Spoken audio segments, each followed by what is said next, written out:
Welcome back to the Astrocast. I'm your host, Drew. Today is Wednesday, June 3rd, 2026. Full moon has just passed us. I saw that thing hanging out in the sky this morning.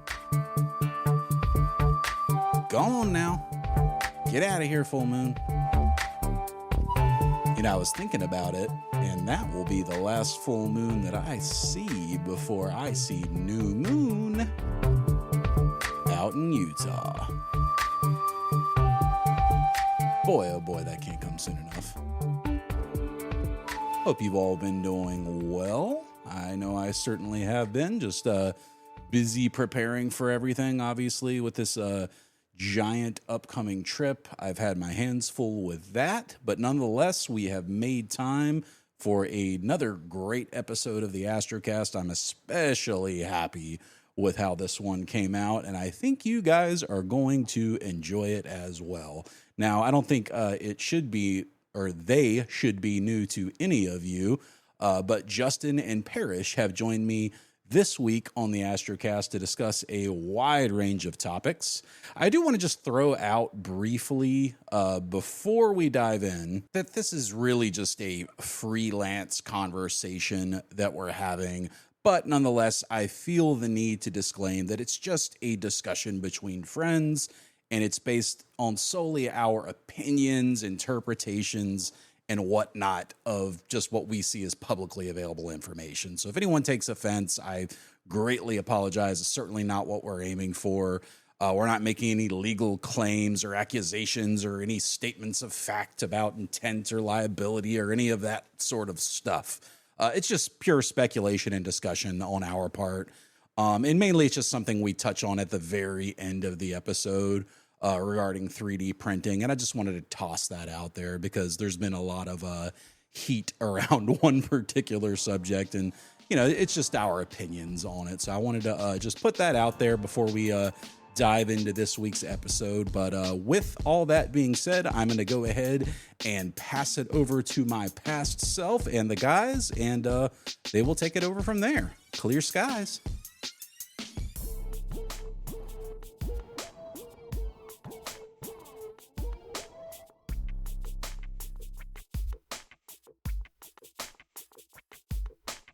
Hey, there he is. Hey, Drew, can you hear me? Dude, what happened to your hair? I wasn't expecting all this. I was trying to get a haircut. I'm very particular. I don't really like other people touching my hair. So I understand. I'm very OCD about like getting haircuts. So normally I've always gotten a haircut through like friends or Yeah. family. Right. And even back home, like when I moved places, like I literally went and like talked to the barber near my house for like ages before I was comfortable enough to let him cut my hair.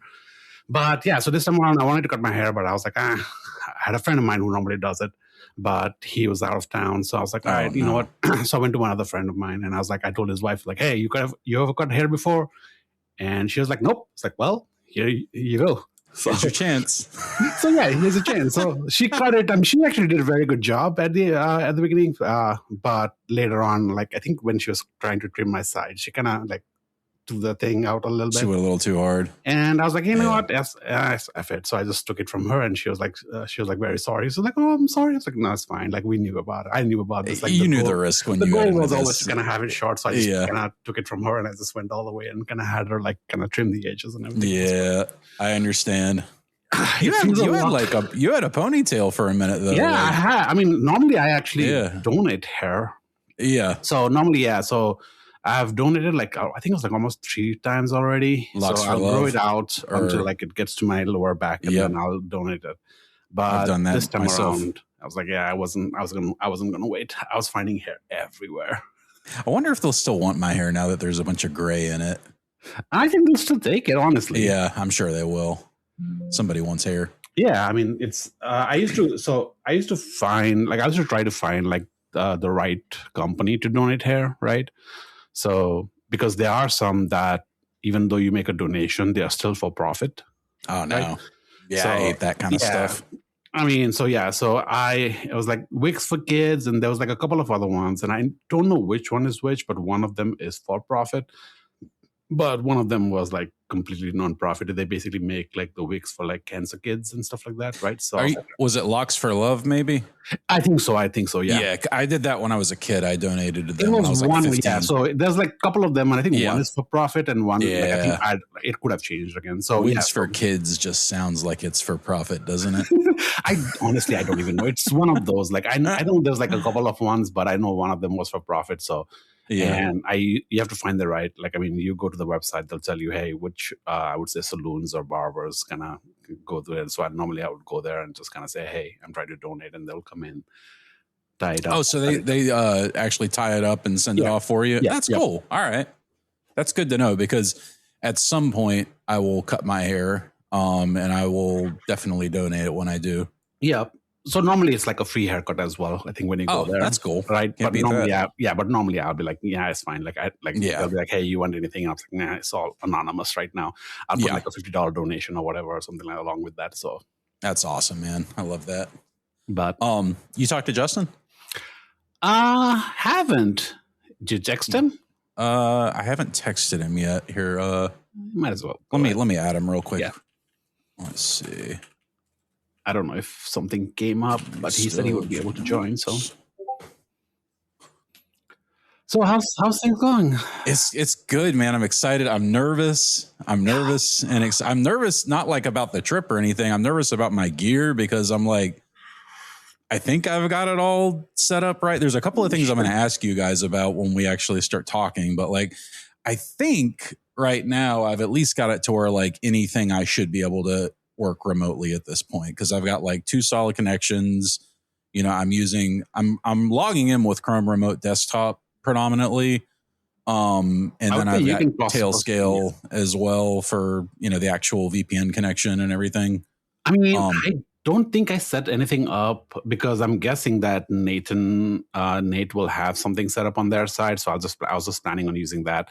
I was thinking of getting Tailscale and kind of getting that set up. I was like, you know what? I already have Starfront uses WireGuard, so that's how I can have it. Okay. I wasn't sure how that. I've never done this before. Yeah, so basically, okay. So the way, and we can chat about this again later on when you're recording, but the way the Starfront kind of ends up doing it, so you send them the gear, right? So they'll set it up and everything else, and they'll send you a WireGuard like file, right? And you just basically install WireGuard, and then you basically install you basically add the tunnel, right, with the file that they gave you. Yeah. And basically you just connect it that and way, then you log into your PC that way. Yep, you log into it, and I think they have like allowable addresses and everything else, so it's not really using all your internet traffic. It's only using IP, like a traffic IP addresses. So theoretically, I actually have WireGuard running 24/7 on mine, right? So anytime I want to connect, because it's only using those IP addresses. Yeah, right? So, I gotcha. Yeah, cool. So then I was planning on doing the same thing as well. So I was like, well, you know what?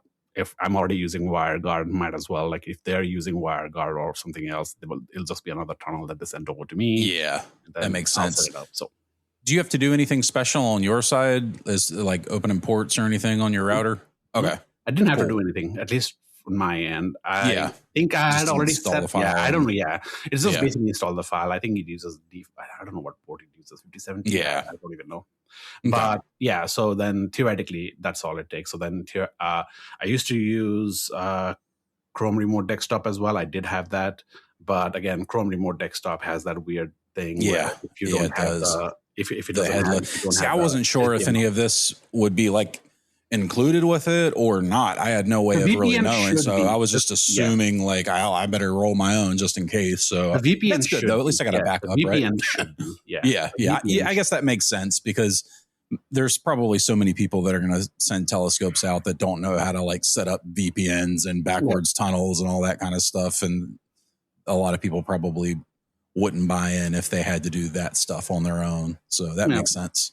I mean, honestly, it makes sense. So, like, I was thinking about one day, like, basically just getting like Tailscale and kind of installing it in both, and I can actually kind of have one single VPN as well that can do everything else, right? And I can kind of manage it as well, and then I can install it in my Unifies and kind of manage it all through there as well. That's one thing I like about Tailscale that I've noticed is I can install it on every device that I have.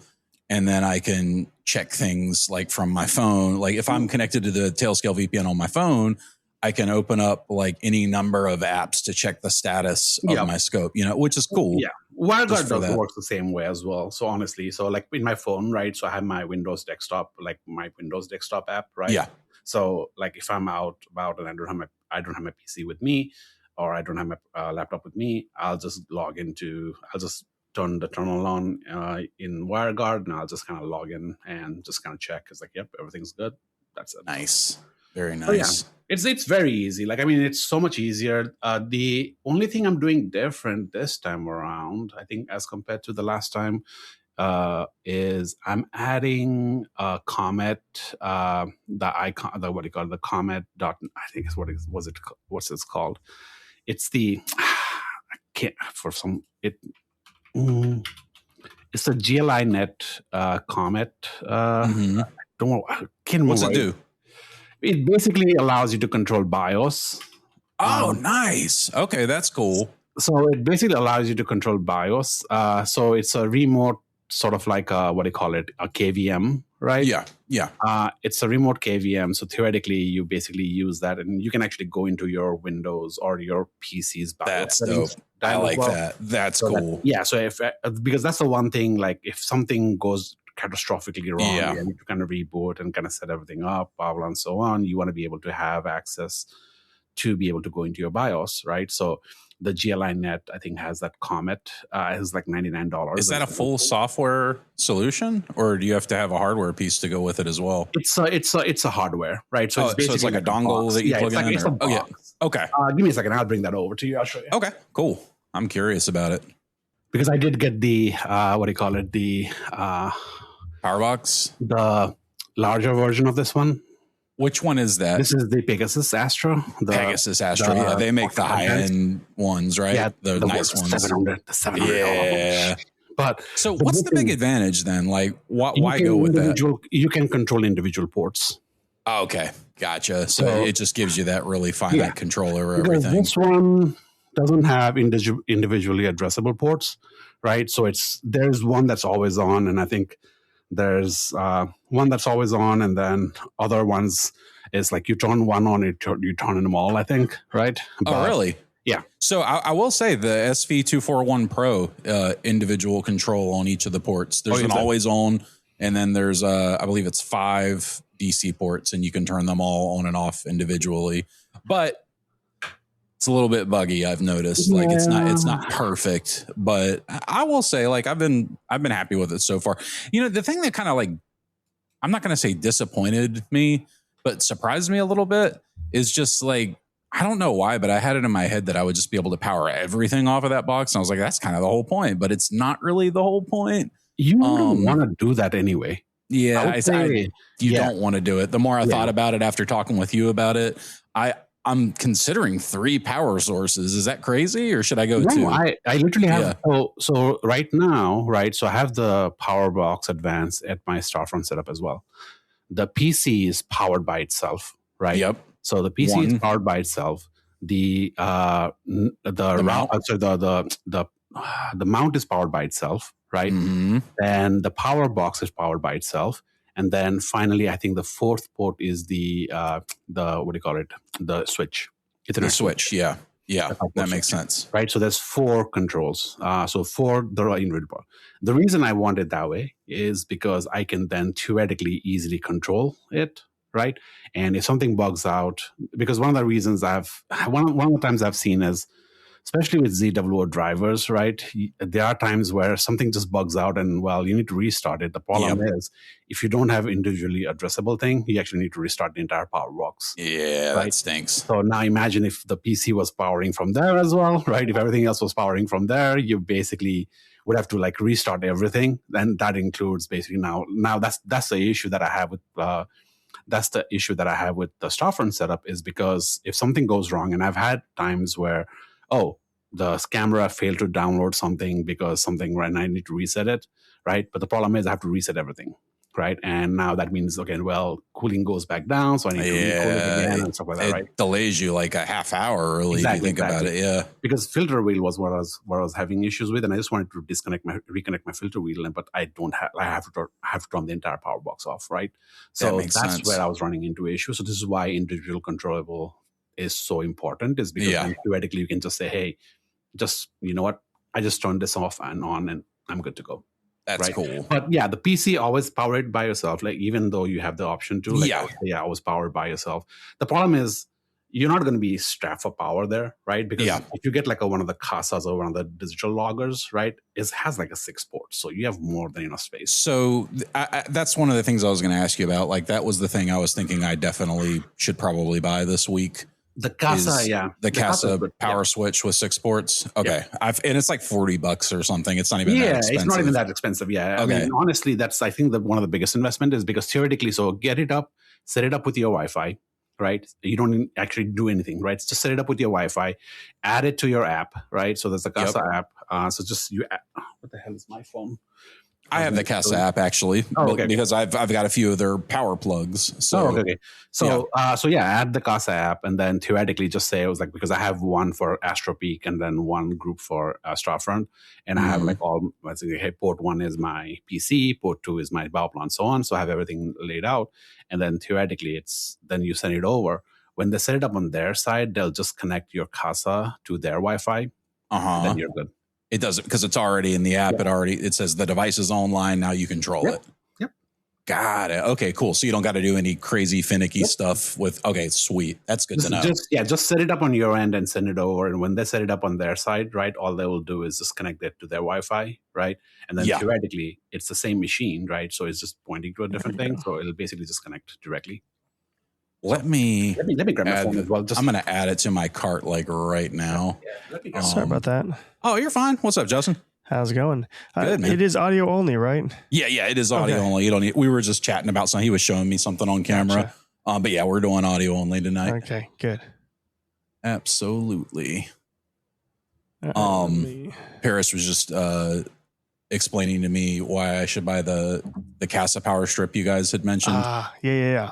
And I was looking at it. It's a plug power strip HS300. Does that sound right? 6 individually controlled smart outlets. The 6 port one. Yeah, there's a 6 port one, there's a 3 port one, and then obviously the individual brick ones. Okay. I've got a bajillion of the little brick ones. Yeah, I got a bunch of those too. So this is the GLI Net comic. Yes. Okay. So this is a remote KVM switch. So basically, all you do is one goes into your PC, right? And then one HDMI port, if you use it, if you're connecting it. But basically, this is what you can do remote BIOS with. Okay. And did you have to order that special, or can you get that on Amazon? Or Amazon has it? Amazon. Okay. It's like $99. I think it's like $99. What's it called again? Comet? Comet GLI Net. Yeah, so GLI.net is the company. Yeah, and then the Comet. And they've got a bunch of different flavors of it. There's one that's PoE. There's one that's not PoE. They announced one that's a multi-KVM. It's not out yet, but it'll let you hook up to 4 computers. I think it sounds like it's probably just going to be like a dumb KVM attached to it. Yeah, that one. Are we talking this one right here? Yep. Yeah, okay. Yeah, $100.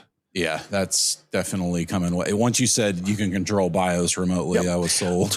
I actually have one plugged into my personal router. So I built my own internet router. I'm not using ISPs as one. However, if it locks up for some reason, it's running OpenSense. And let's say something happens and it crashes to the BIOS. Well, the internet itself is still there. So the LAN connection, quote unquote, is actually going to my ISP's modem. Okay. Yep. So even if my router crashes, I can still basically get to it. Oh, okay. Yeah. That makes sense. And so it's like, hey, from the house's perspective, the internet's down. Yeah. But it's not really. Yeah. So I can come in from the backside. You can basically virtually plug in a USB drive. Huh. And so I could literally boot to a live disk and just get it running again. I had an issue a while back where the NVMe drive actually died on it, and I was like, I have copies of the config, but this is kind of awkward, and I wasn't home, of course. So I was like, hey, person who's non-technical, can you plug this flash drive into the back of this thing? So you just got like live ISOs sitting around on flash drives. This one's got Ubuntu and this has and it was just like, all right, well now I don't have to worry about that. Now just as long as I have an internet connection up, I'm fine. That makes sense. And then I have redundant internet at my house, so if the router is up, at least and one internet is up, then we're up. That's very cool. I've never rolled my own router, but I've heard it's awesome, and there are like a lot of reasons to do it. Yeah. What was your main reason for wanting control? Control. Just having that detailed control around everything. Control of what I wanted to do. So as a network engineer, which is my day job, I was like, I wanted to do a lot more than what the ISP is going to give me. I want multiple VLANs. Can't do that. I want to have a site-to-site tunnel from my home to my observatory. Can't do that. I want to create a cordoned off zone where all these devices are basically in an isolated area. Can't talk to anything else. Can't do that. Want to tune different SSIDs to be on different frequencies. Can't do that. You only get one. And so I was like, all right, forget that. I'm going to roll all my own equipment. So I've got my own switches. I got my own access points, got my own router, and then all you're doing is feeding me internet. And then I have a second internet that's feeding me that. So, and then it does its own test. Hey, can I reach the internet through this connection? Yes. Okay. It's the primary one. We're going to keep up on that one. No. Can I reach from the other one? Yes. All right. Flip everything over to that one. So I actually had an ISP outage for 36 hours. Which is brutal, but no one noticed. Because it just switched over to the backup. Switched over immediately. That's cool. Yeah. And so from our perspective, my neighborhood app kept saying everyone's complaining about the ISP. And I'm like, I understand. And it really sucks, but I'm good. Yeah. Do you mind if go ahead, Parish. I did make a change. It's like as soon as Spectrum, which actually reminds me, I need to still cancel Spectrum. I still haven't canceled. Don't you hate that?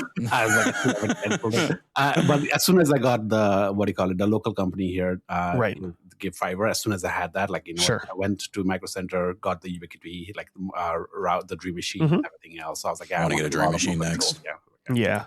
I have a lot of experience with Dream Machines. My problem is I want that instant clear view of everything, and there are certain things that's like, hey, so we're just going to obfuscate this and make it really difficult for you to find. And I'm like, I hate when apps do that. Come on.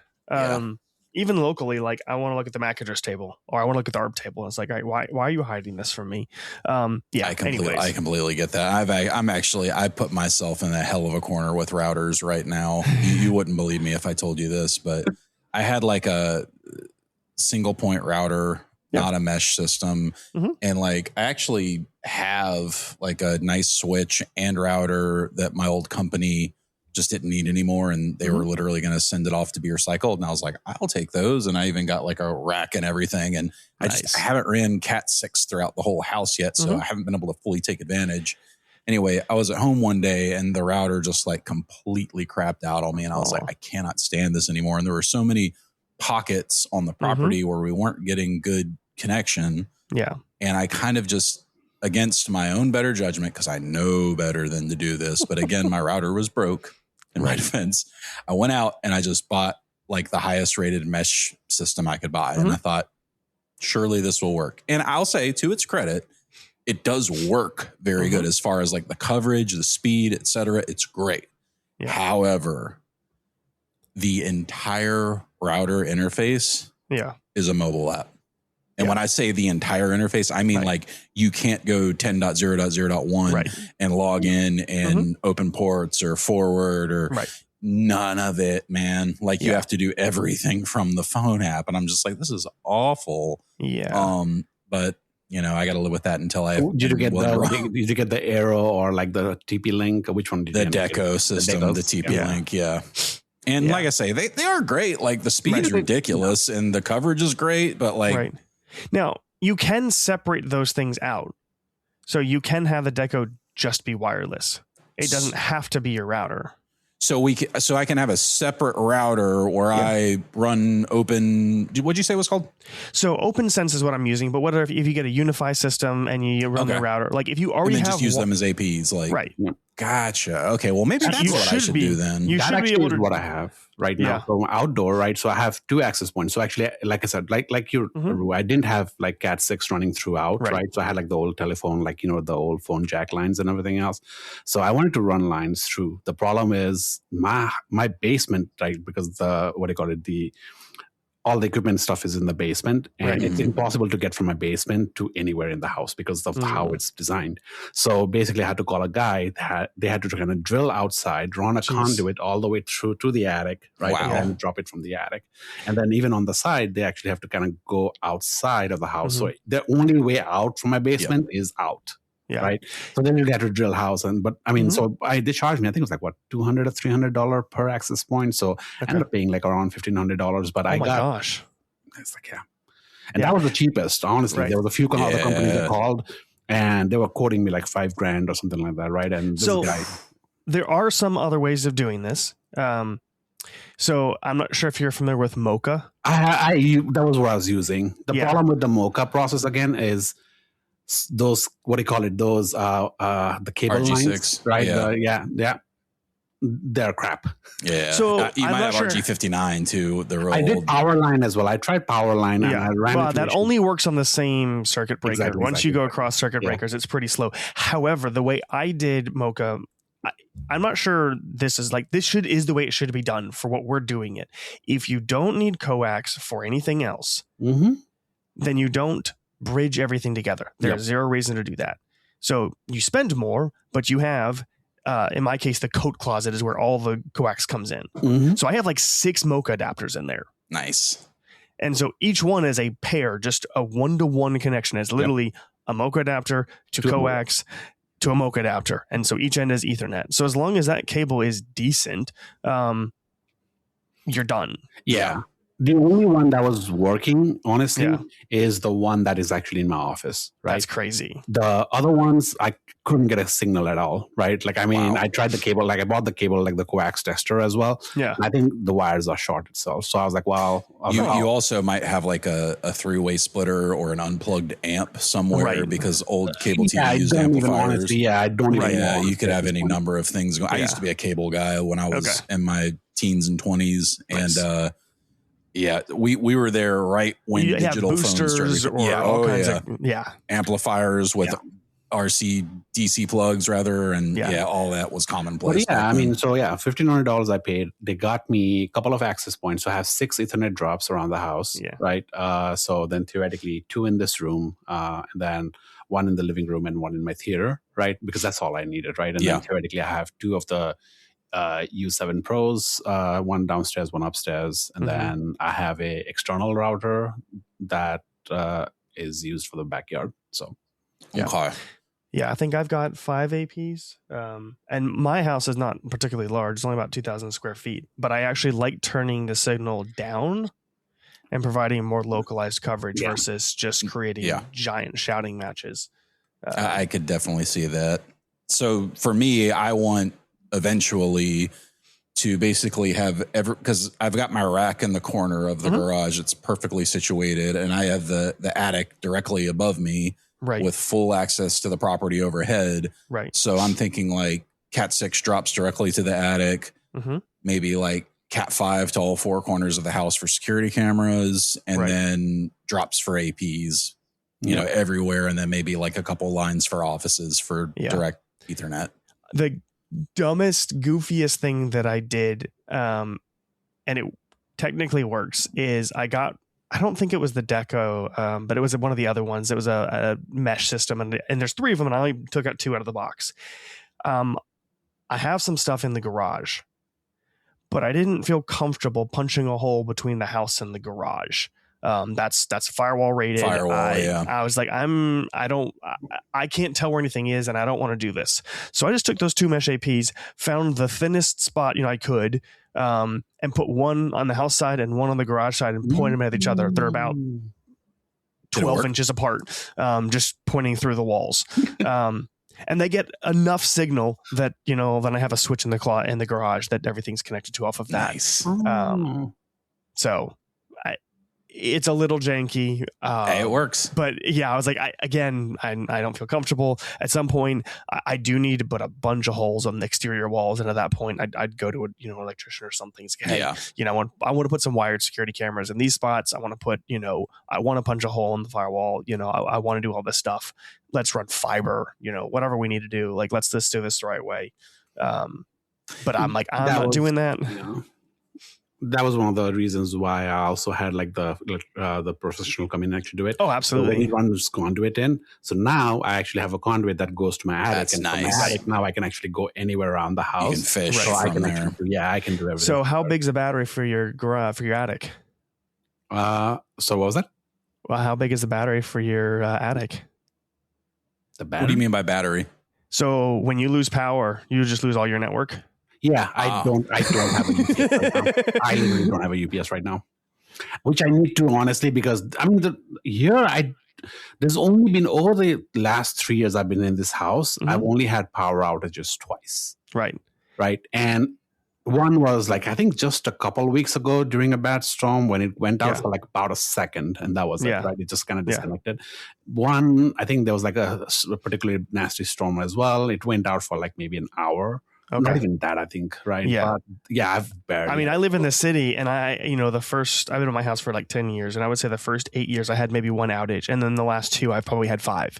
Wow. And some of them have been for like 4 to 6 hours, and it's like, that's significant. Okay. What's real fun is, I probably have 1, 2, 3, 4, I think 5 UPSs in this room. This is where all of the network infrastructure is. So in my case, I have fiber for my primary, and they were not willing to go into the house and put it into the coat closet. They said, all right, pick an exterior wall. We're punching a hole there. I said, okay. Spare office is upstairs, second floor. Go put a hole there. So that's where internet comes in for that one. My backup one is actually wireless cellular. So that one is just easy. Yeah. But so they've got battery. The fiber modem has its own UPS. Nothing else is on it. And I have one singular SSID turned on so that if I lose power in the house, I can still work. Most of my internal network goes down once those UPSs drain, but I can still do my job. Because that modem literally sips power, consumes basically nothing, and my work laptop doesn't need to be on my inside of my network anyways. And so my work laptop is a MacBook. That's what they issued me. So that'll last for hours and hours and hours without needing to be charged. Yeah. The modem is sipping power, so it'll last for I think 4 to 6 hours on a single UPS. So unless it happens at 8 o'clock in the morning or earlier, I'm fine for the rest of the day. Oh, do you remember the big storm that we had this year, Justin, that everyone freaked out about and everything? Oh, yeah. Okay. So I got a little bit high strung over that storm. Yeah. I'll admit it. We've never had a power outage here. Right. But in my defense, like there's medical concerns in my house. Like my mom, she needs her oxygen when she's sleeping. So like power is vital. Right. So at the time, the quickest solution, like everybody at the moment, was just go find a generator and buy one. So I ended up going on this like wild, crazy search, and I was sick at the time. I had an awful cold, which made it so much worse. I vaguely remember this. Yeah. So anyway, I finally found one way down in South Carolina, and it took me 2 hours to drive down there. And then when I finally got there, they were like, "Oh, I don't think we have it." And I stood around for half an hour, and they finally brought it out. So I was very relieved. Anyway, long story short, the generator's great. We did not lose power, so I didn't need it, which I'm happy about. Sure, of course. But like I changed the oil, drained the gas out of it. It's in temporary storage now. But I found out afterwards that there are generators that can run off of natural gas, which I have an unlimited supply of because I have a gas line that comes into my house. And you can even get ones that kick on automatically if they're hooked up to your breaker box in the event of an outage. Yep. So obviously natural gas, I'm sure, is relatively cheap. However, it's actually the most efficient and this is more expensive, to get a battery, like a whole home battery system and use the generator to charge that. I guess that's kind of like how an inverter works, right? So the problem with a generator is even if you have no load, there's a massive amount of energy that's getting consumed. Yeah. And it's pure waste if you're not consuming it. But if you're charging batteries, you're going to be pulling 100% load or whatever. That's a great point. And then once you're done, you turn off the generator. And then it doesn't matter what your load is. Your batteries deplete at whatever rate you're pulling them. And so, instead of your generator running and being noisy for, 12 hours, 18 hours, you run it for 30 minutes. You top off, you turn it off. That's 8 hours later, you turn it on, you run it for half an hour to an hour, and you turn it back off again. So what's the most efficient way to build a battery system for the house then? And you go down a whole nother rabbit trail. So there's whole levels of roll your own system, from just buy an EcoFlow or DeltaFlow or whatever they are, like the finished system. You just plug everything into it. You get an electrician to wire it in your house, and you're done. Those are the simplest. They just work. When you want to scale, a lot of money, right? It depends obviously on how much you want. True. If it's, hey, I just need to be able to last an hour or two, and then I charge, I turn on the generator because you already have that. If it's, hey, I want to be able to run for 36 hours, and to be able to plug in a solar battery, solar system to charge it, then sure, it gets more expensive. At that point, you separate out the rolls. You get an inverter. You get just pure batteries, and then you get, a charging system, something that can handle multiple types of inputs, line input, your generator, solar, if you decide to string that outside or whatever. And I looked deep down this rabbit hole. Yeah. It's funny. I've probably got, at the observatory, I have a data center grade UPS system with 400 pounds worth of batteries that I was given for free. And so I don't know the health state of the batteries. But I was like, it's free. Yeah, I had to take it in 2 trips because they were so heavy and so big. That's awesome. Yes. But they're 20 amps.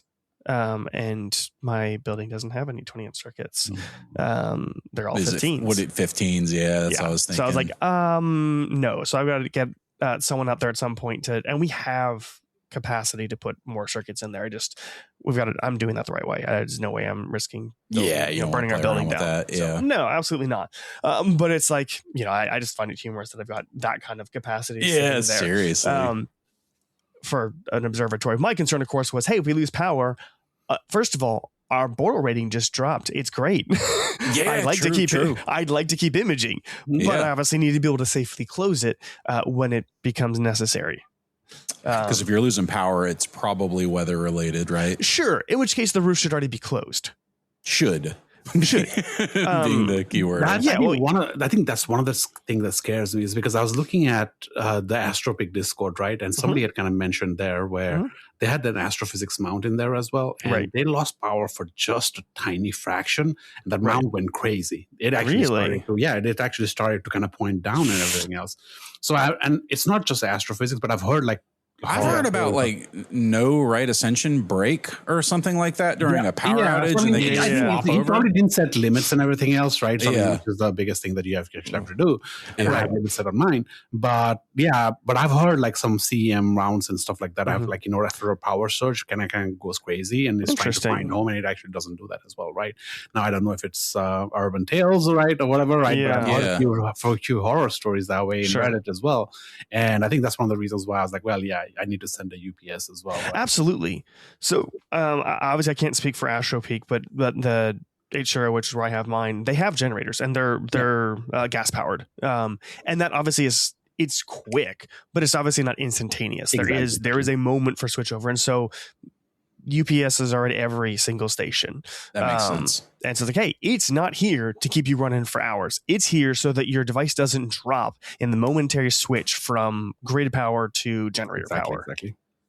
So just for that then, what size UPS do you think would be a reasonable? And I'm talking 5 minutes to shut, well, more than 5 minutes. So you know what I mean? A short amount of time to shut down. So the biggest thing that you're looking for, nothing should be shutting down. So if you're at a commercial observatory, the roof closes. You don't have to do anything. True.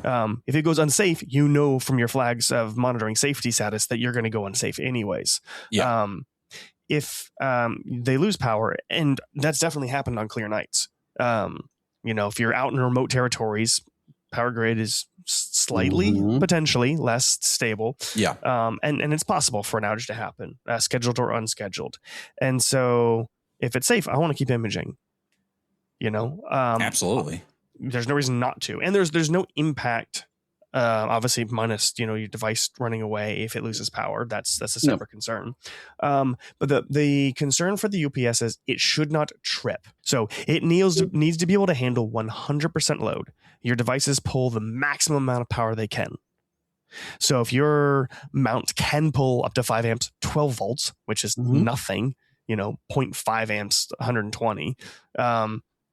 All right, we add that to the list. Okay, I've got a PC. It's running, maybe up to 100 watts. All right, so we add that. And whatever our total is, UPSs are rated for how much amperage. Amperage, right? Yeah, it's annoying. And I always have to do the math multiple times to make sure. Looking at, I got to do some math here.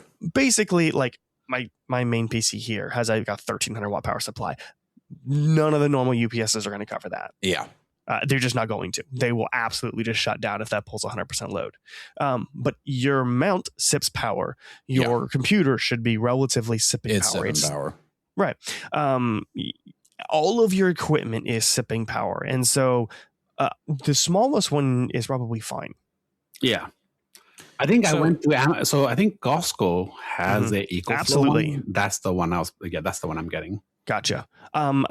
Typical, like the traditional lead acid ones, which are dirt cheap, those work. Yeah, I don't. Yeah, but those are like very bad with temps and stuff like that. So I was just gonna get like a. I have that one indoors. But the typical bookshelf looking ones. I've used those at observatories for years without issues. Not that one. Do not get that one. All right, fair enough. The cyber power ones are pretty good, actually. I have cyber power. I do have. Liebert is like an enterprise brand. That one is fine. Never heard of Golden Mate. No. I never heard of No. So they're lithium ion ones, but what you're actually getting is really small. So a lot of these are 11. Yeah, that is really small, huh? Yeah, well, that one's fine. He was talking about the Gold Mate one. Oh, gotcha. Yeah.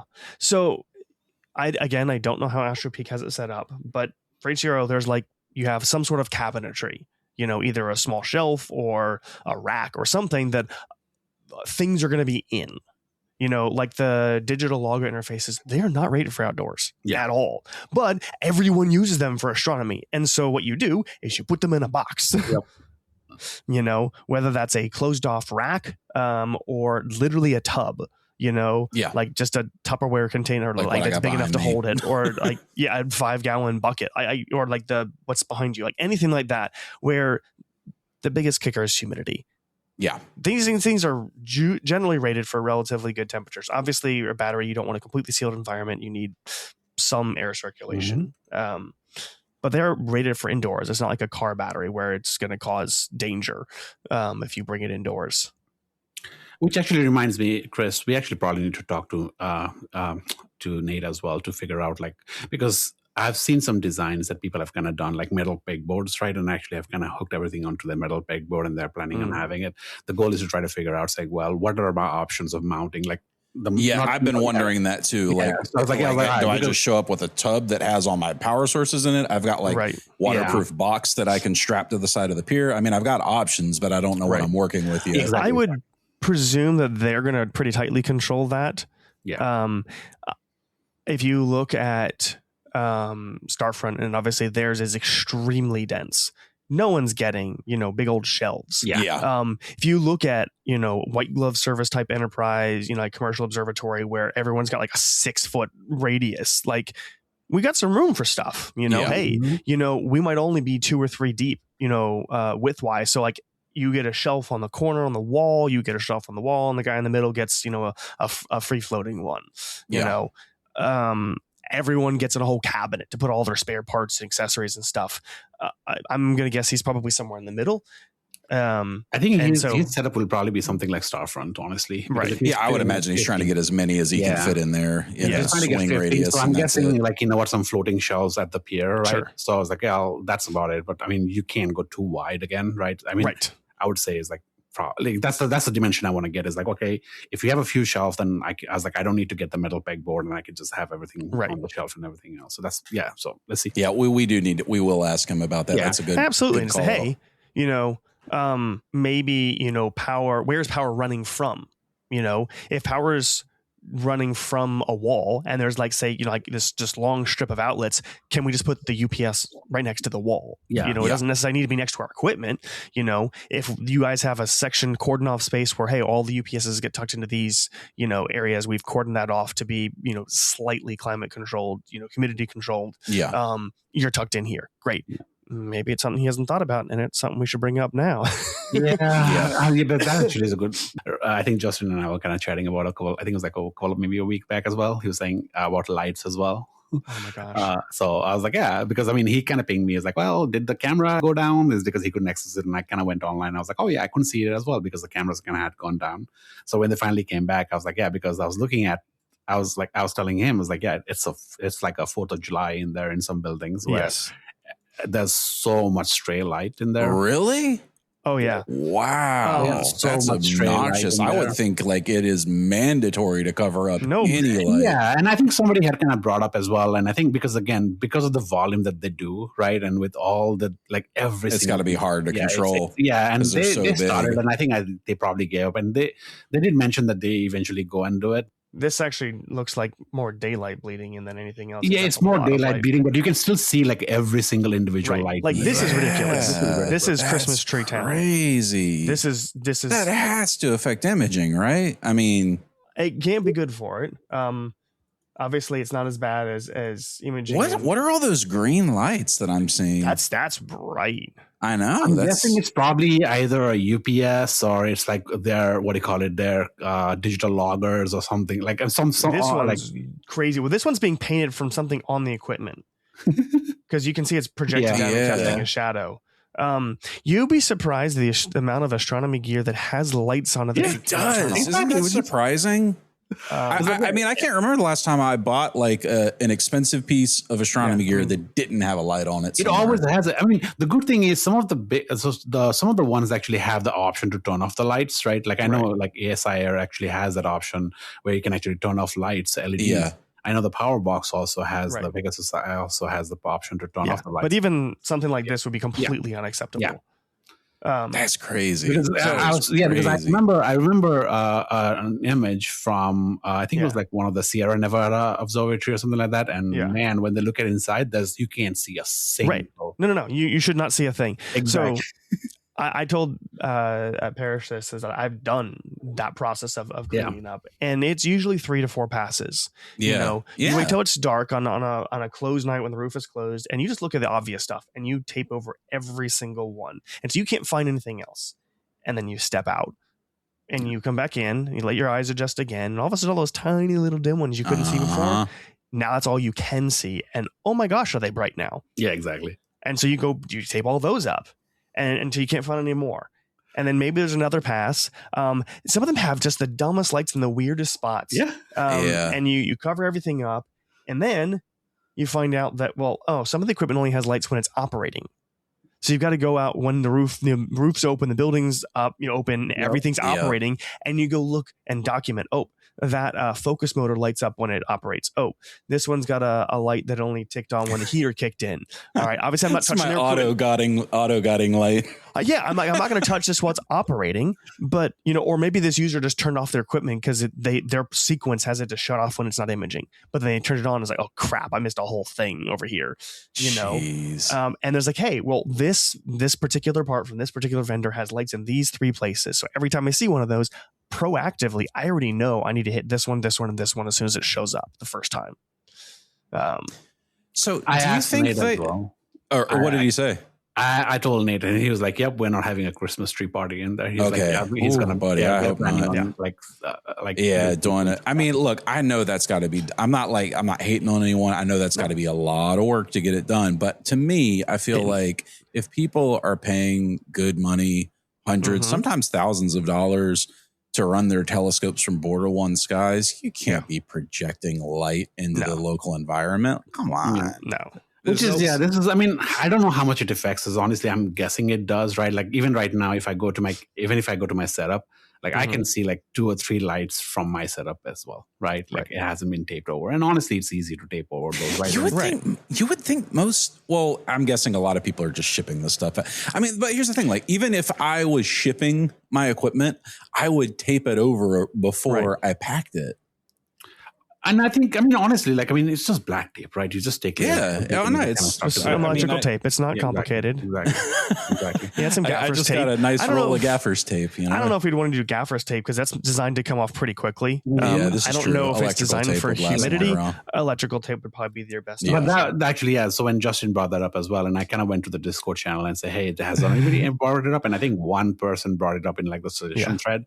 And they said, well, we do try to do that as well. I was like, well, I was like, yeah. I mean, like I set up in like September of last year, and it's still a Christmas tree in there. So I'm guessing you guys aren't doing it well enough, right? Yeah. So my goal was to try to take a couple of screenshots and go back and say, hey, just FYI, I was going to say, ask Justin to see if you can send me like a few examples from his site as well, right? And say, hey, here are what some other observatories are doing, right? I mean, I know like there's a lot of telescopes and all that stuff, but honestly, like, you know what, the advantage of having your scopes in Bortle 1 skies as well. Yeah. Right. Like, you need the dark. Absolutely. I mean, I wouldn't want to, hang out there for the night and just look up at the stars if there was that much light around. So why would I want to?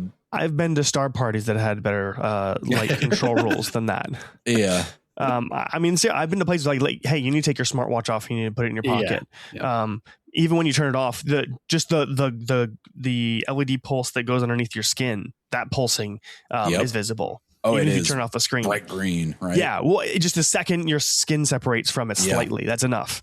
And it's like, hey, no, you pull your phone out, you need to walk over to there. Like, you're not hanging over here. With the visual people, they're extremely strict because it can take 30 to 45 minutes to recover. Dude, I got reamed out one night at GHRO, and it was early. Really? Like I was a new member, and I knew the rules. Like I'm not dumb. I know like don't make any light, but I can't even remember what it was. It might have been my smartwatch, right?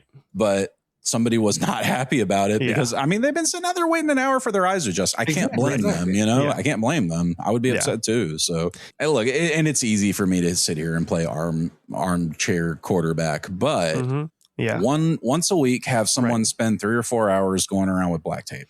Yeah. And especially, I mean, right now you can say, I was like, well, you know what? It's been so crazy with the weather, right? Like it's been weeks since like I mean so that's the perfect time to do it. Exactly right. So you've had like time, so honestly, right, where the roof is not open, you got rain coming and everything else, right? So it's been raining or cloudy and everything else. I was like, you literally have had weeks where there was no activity. I was like, take the time. Well, the question though is, of course, how many, again, to your point of how many employees, like how many employees are working at night though?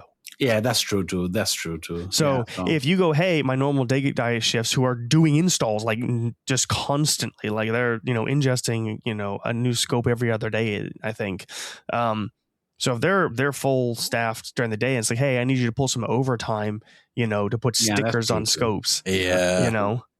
So if you were Nathan then right now, and you're like on the cusp of opening up this remote observatory, what are like some of the things that you would do differently to separate you from the pack? Because I think ultimately, like the way this hobby is going, there's probably going to be, within 5 years, there's going to be all kinds of options for when it's just a matter of time before the Southern Hemisphere starts opening up for similar use. So like, is it just a matter of getting the little things right? Like taping up all your lights when they come in? Like, I would say so. I mean, Nathan's focused on customer service a lot, right? Absolutely. And that's not to say like, customer service is the most important thing, right? I mean, like things can happen, right? I mean, like everything can be running fine one day and then suddenly tomorrow you log in and everything's shot to crap, right? And I was like, you don't want to lose the entire night of imaging, right?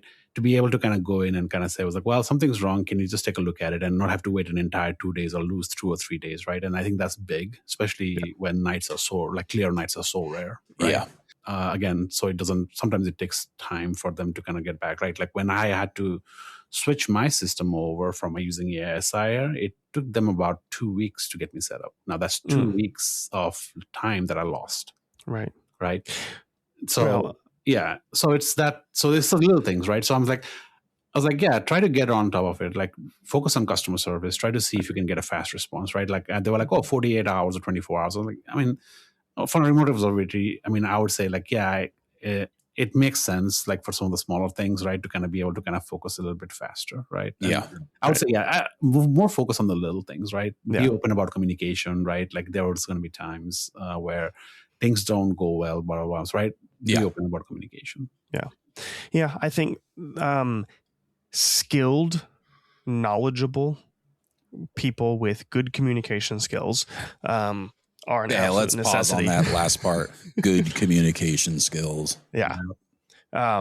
Because if you've got a setup, whether inexpensive or expensive, and the person who's trying to help you doesn't understand how it works, doesn't know how to communicate, and can't help you fix it, it doesn't matter if they responded in 2 hours. If they're not helping, then you're not getting anywhere. Yep. I think that's a critical thing, is because again, you're going to have tilt, right? You're going to have all of these things for different machines, right? And again, every single setup is different, right? Right. So you need to be able to kind of be able to know, like, well, the intricacies of all these different setups, right? Like what's the general issues with CGM mounts, right? So it's like ASI mounts and so on, right? So or these mounts that the hand controller says it can do DHCP, it can't. It just doesn't work. You have to do a static address. Like that's just something you're gonna have to do. These mounts are really finicky about this particular thing. Don't ever do that. You have to do it this way. Or hey, these ones you can safely walk into a polar alignment without this. These ones you have to lock to 3/4 tension. All of these just painful, fun nuances. Hey, what does polar alignment look for this wild exotic mount that's just completely different from everything else you've ever done before? That's a learned skill. That's something that you get over time. And it's just like working a help desk if you think about it. It is. And it's just that they don't have enough resources to kind of really respond immediately in some cases, right? And I think that's, again, like I said, I understand that, right? But again, it's something that I wish that if Nate had to start off, like I think that's something that he can focus on, is to say, I don't understand. Not growing too fast. And that's tricky because everybody's financial situation is different. Some people might be like, I have to open 5 buildings or I'm not going to be able to keep this place running for a year until I get that recurring revenue coming in. And if you're in that kind of situation, I kind of feel like you're setting yourself up for failure, unfortunately. Right. Because if you have to grow too fast, that's going to be trouble. Yeah. And now if you have skilled folks, right, like, and that's fine, right? Like if you grow, like if you're basically saying, well, you know what, within the year, we're going to go to 10 building. I was like, grow your staff as well. Right. So you need to give them time to learn and to become experts without having to be the people that people are relying on. Yeah. You have to have, for lack of a better term, juniors, Yeah. And if they're the only ones doing it, then if you've got, 600 scopes, that's insane.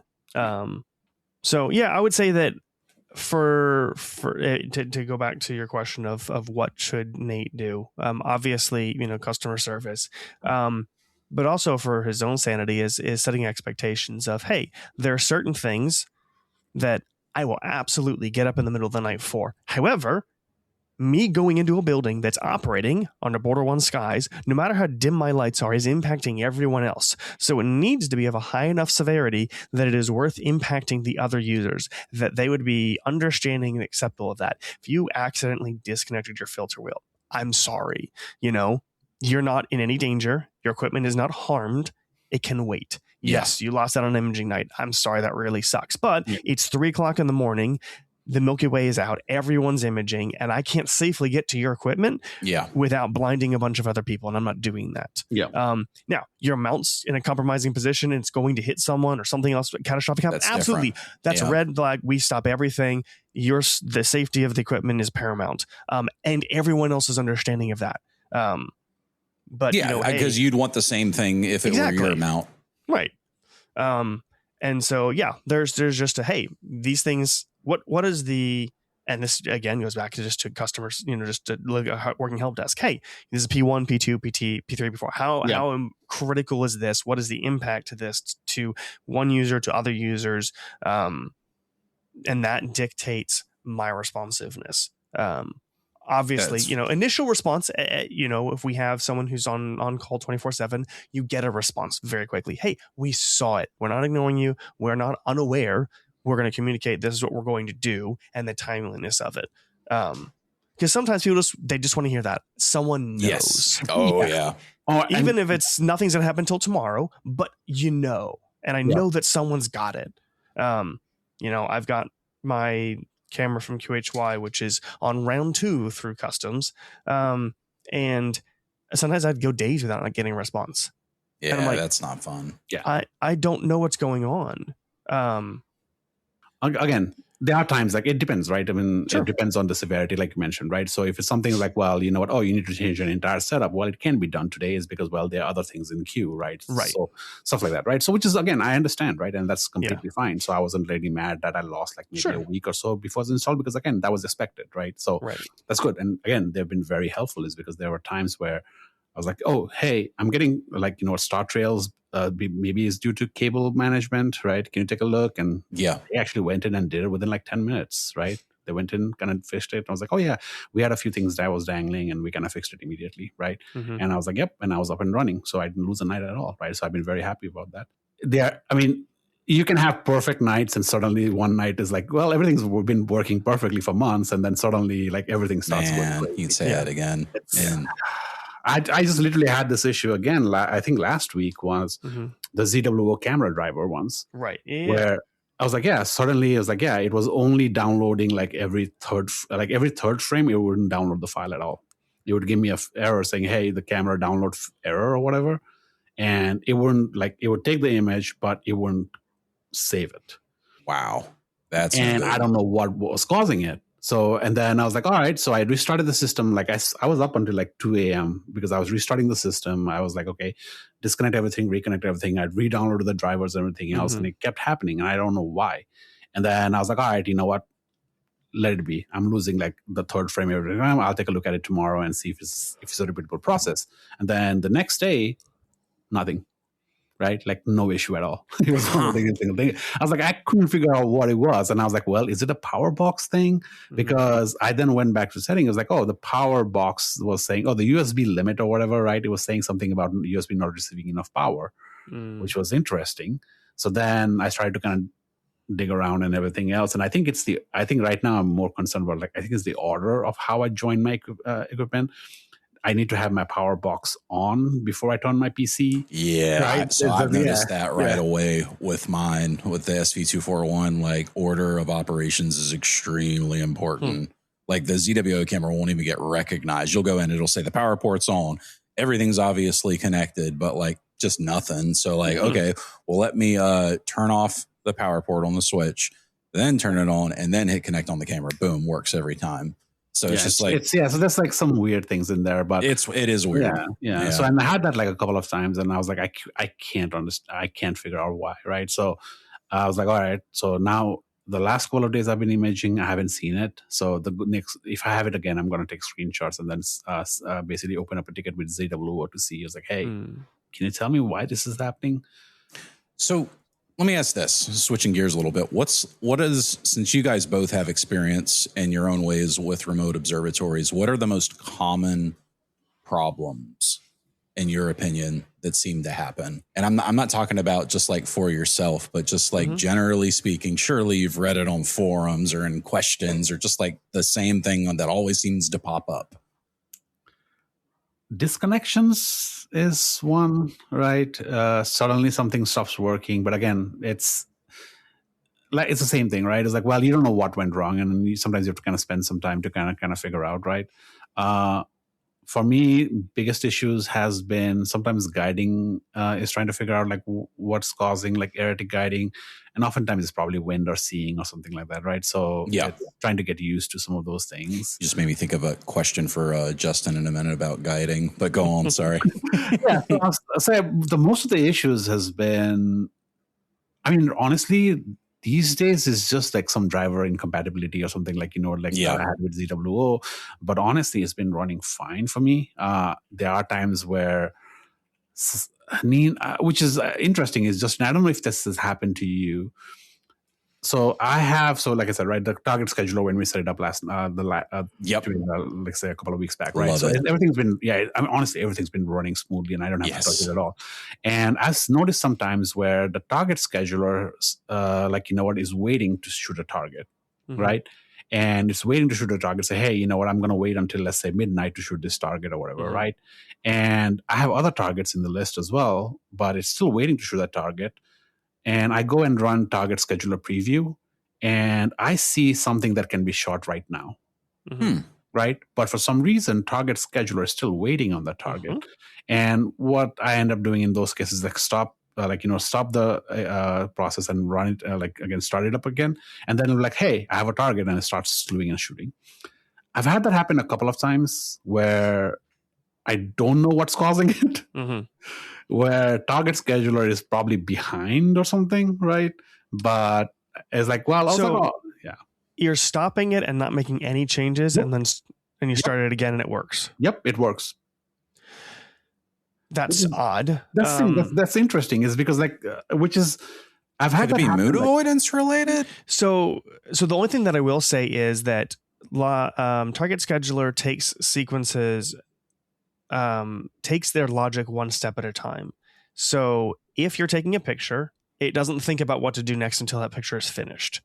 Like it has an idea of what it's going to do, but it's kind of it's responsive, because obviously it can have a plan and that goes to crap because the roof closed, or a picture failed and it's going to take it again, or anything else. So anytime it hits a new cycle, basically, all right, finish taking a picture, I'm going to evaluate. The problem is waiting is one cycle. Yeah. So for whatever reason, it decided we're going to wait till midnight. We're waiting till midnight, no matter what happens in the middle.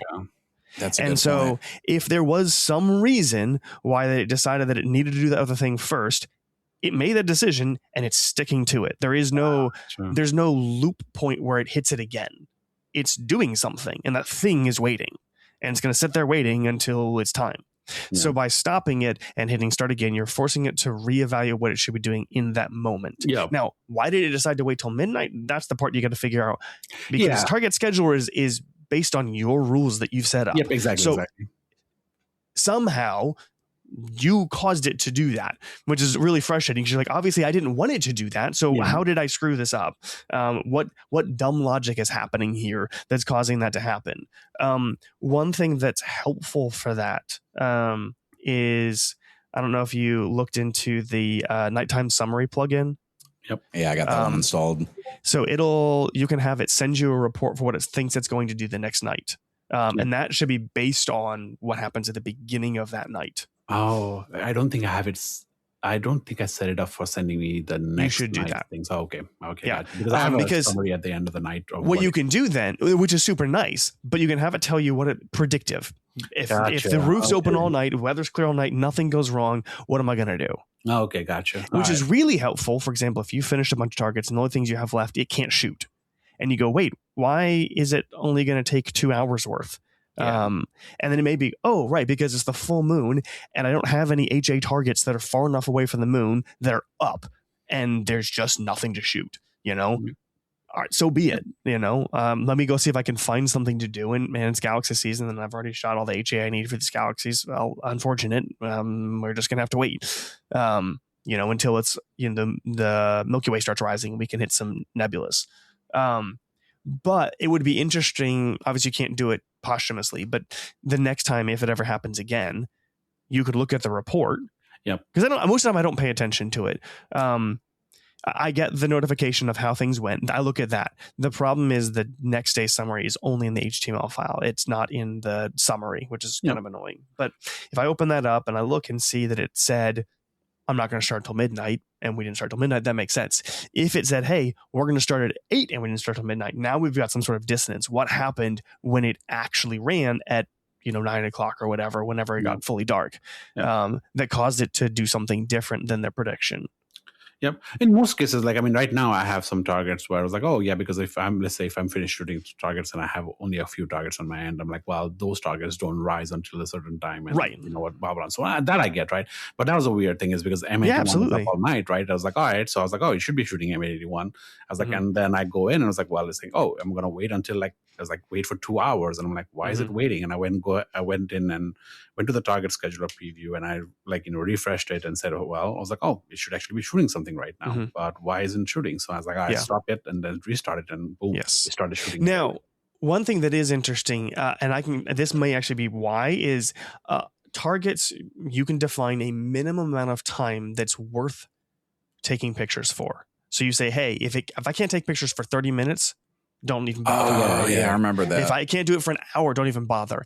And those cascade. So if I can't take this one target, which is high priority because I don't have enough time, then I want to flip to some other targets, and those, fill in different spots. And so that will, I mean, you could make a small change and all of a sudden your whole night schedule just completely changes. That makes sense. Because it just went, hey, like for some of the targets, like, hey, it's setting. I only have, a small window. 10 minutes is fine. I don't care. Like, just get 1 or 2 pictures. That's better. It's at least chipping away for whatever remains. Otherwise, you'll never get it. Yeah. Okay. I think that was the issue. Because I went to my target and I was looking at a row and I have a minimum time of 1 hour for that. Oh, no. Okay. Yeah. Yep. So you may just legitimately not have an hour, especially if, say, like the moon's in the way for part of it. Yeah. And so you just go, well, I'm not going to do it at all then. It's just not worth doing. Do you have a rule of thumb for minimum time on targets? 30 minutes is typically what I do. And the reason I limit it is because of overhead. So if I slew to a target, plate solve, run a focus routine, all this other things eats up time. And if I say, hey, 10 minutes per target is fine, and it's bounced around to 8 targets a night, that's a ton of wasted time. Good point. So unless a target has a very limited window where I'm just running out of time for whatever reason, I need to wrap up this project, or it's setting soon, or it never rises very high, like row, just doesn't get high enough. Okay, cool. I'm going to be extremely generous with those because I just want to get this. And if that means that I waste 15 minutes of my night just getting to this target and back to something else, so be it. Other things like a switch penalty. So if you have your switch penalty really low on a target, it's happy bouncing to and from that target. If your switch penalty is high, it will avoid doing that. So you may have a target that is optimal in a very narrow window in the middle of the night. And if the other ones don't have the right priorities, it may never switch to it. So if you tune those, you'll all of a sudden, you're on target A, you switch to B, and then back to A in the middle of the night, which normally you would never want to do. But if that's the only window where the moon's not in the way and it's up and you want it, then you tune it so that happens. Okay. Everything was set to default for I think 1 hour. So I can kind of maybe that might explain. That might explain. I definitely think so. Yeah. All right. See, and these are the kind of things that like I haven't conquered yet. Yeah. But I do think I'm at least in a spot now where my hardware is going to be good enough with a couple last little things that I've got to get that I can get the next couple of weeks to bring out. I'm trying to think like still like anything else that I should be thinking of before. So extra cables. Yeah. Always send extra cables. Right. Extra USB cables, different lens and stuff like that. That's always helpful. Extra, what do you call like the DC cable? Yeah. A couple extra power supplies. That makes sense. Right. Yeah. I'm going to say you've got 2 kind of different phases of problems. You have the initial setup and the things that you thought you remembered and you've totally forgotten. If you build a full rig and you test it in its entirety, it is much less likely that you will miss something. Yeah. That is something that I always encourage people to do, because you think you have a nice list until you put it together. You went, oh, right, that nut and that bolt and that screw and that Velcro strap and that cable. And, oh, the box didn't come with the right length and it doesn't reach.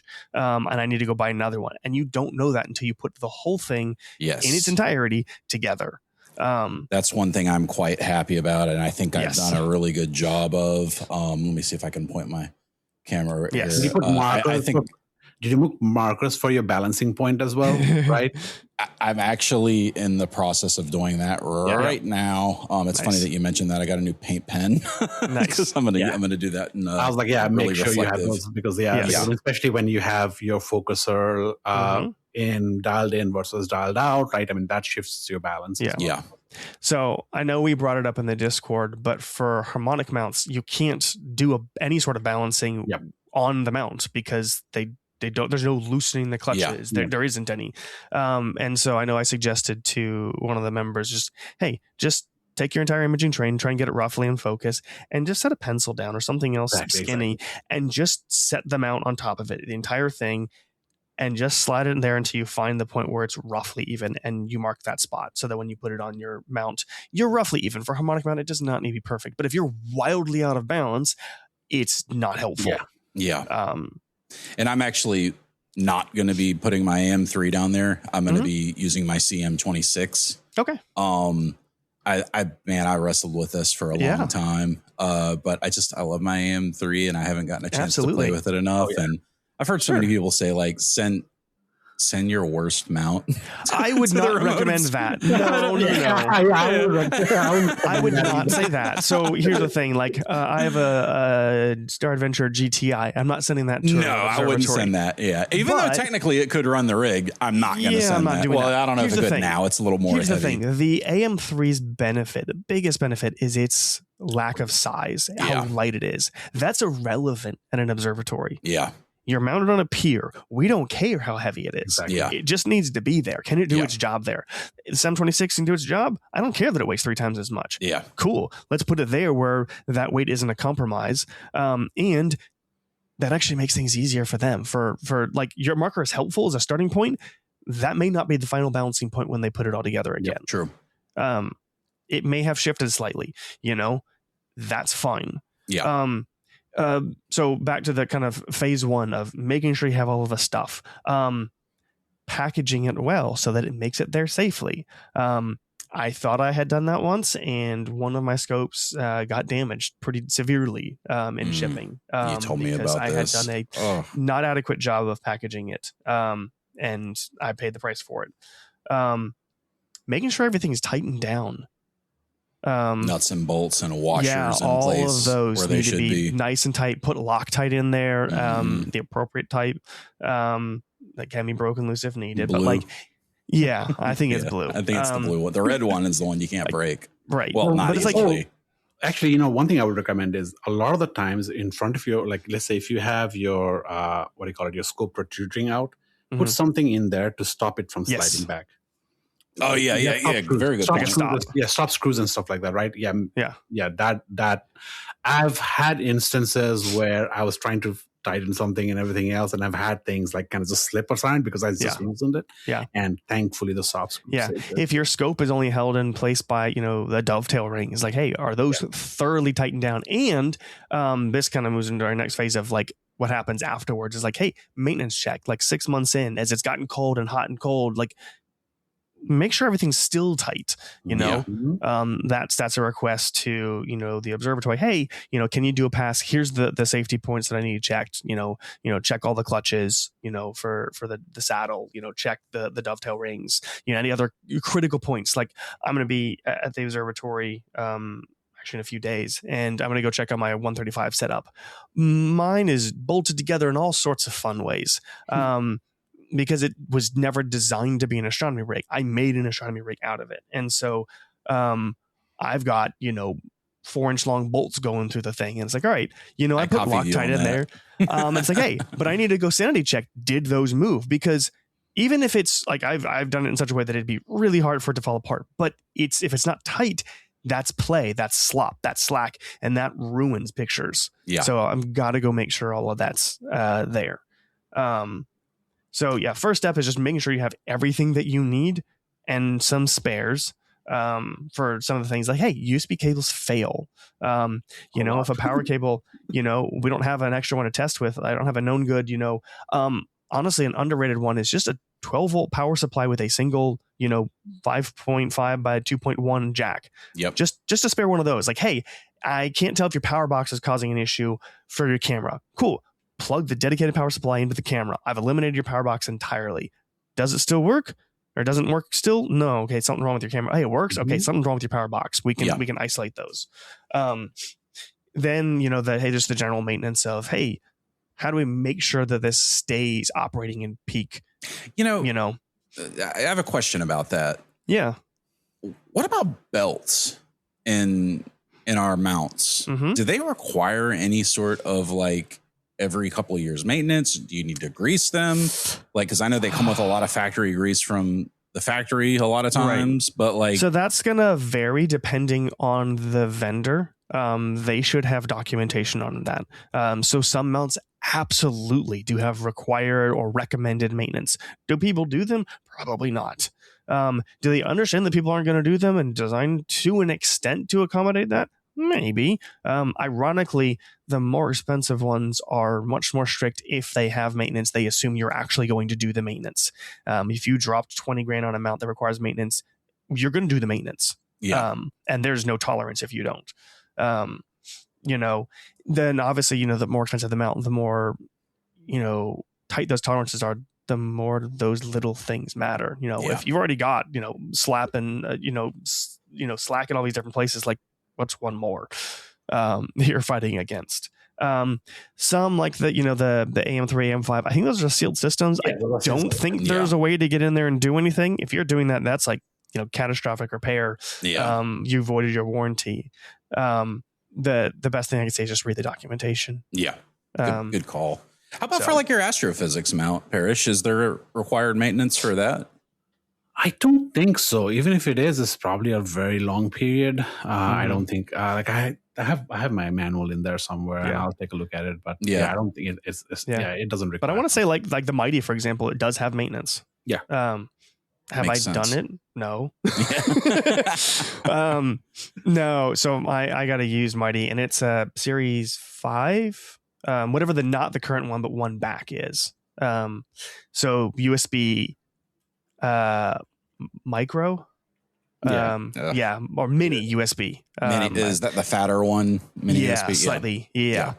Really just unfortunate USB port that gets loose with age. And so it's like, hey, if I ever have to take this apart, like I'm going to replace the board with the current one. And there's a whole like set of things. Yeah. USB. Yeah. That's mini. Yeah. There's a whole set of things that have to, like, you have to disassemble. Is that your phone? This is sorry, a real quick tangent. Nice. I found this in my drawer the other day. It's the G1 from Google, original Android phone. This was my first smartphone, and I still have it, and it still works. Nice. Anyway, sorry, Justin, continue. I apologize. You're good. If I ever do like more than just basic maintenance, like at that point, you have to like undo the wiring inside of the mount harness like that. It's significant to do the upgrade. So it's like, hey, if we're tearing this apart, like now's the time to do the upgrade. It's not cheap either. So that's kind of like, hey, I'm going to hold off on this as long as I can, as long as my mount's performing the way I expect it to.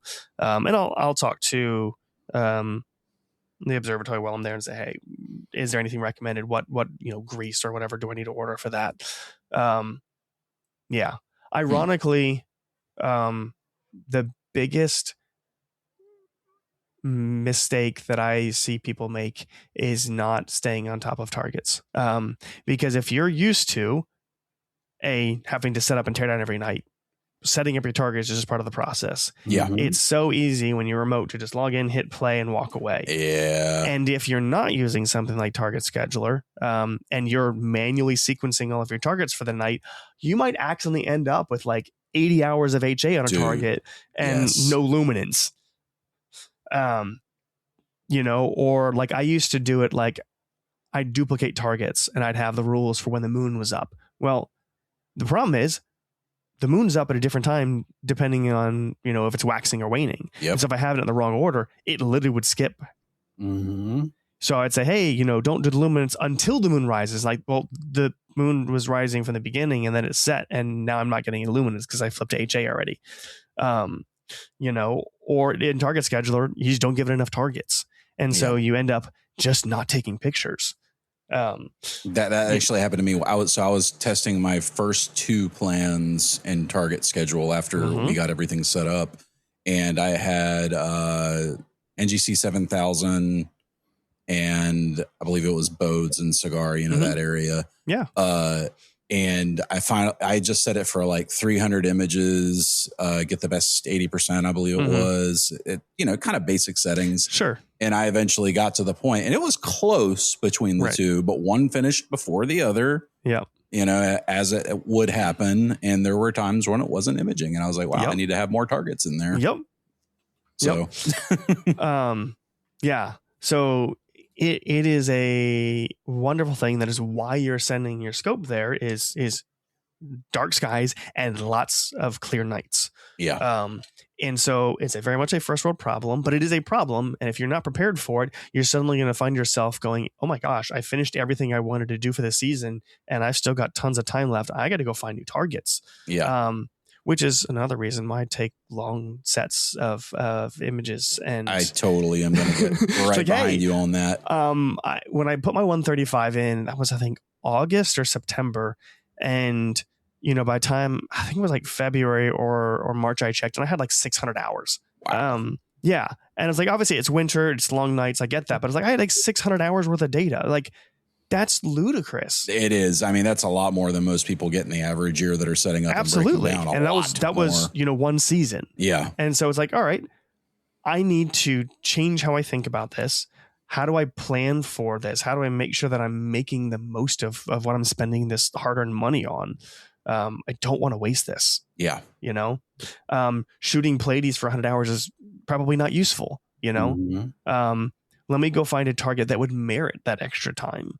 Or go find other things like, hey, maybe in the past, all I could do were the big easy ones because it didn't matter if I only got 5 hours on it, because it would still turn out okay. Still look good. Yeah. Yeah. It still look good. It's like, all right, well, maybe I can go for something that's a little bit more challenging, a little off the beaten path, or just dimmer. It's like, this is just harder to see, or hey, like these are targets that just straight up aren't visible from high bortals just because of how dim they are. Let's go find those. Dark nebula, man. That's Absolutely. what I'm excited about. Oh yeah.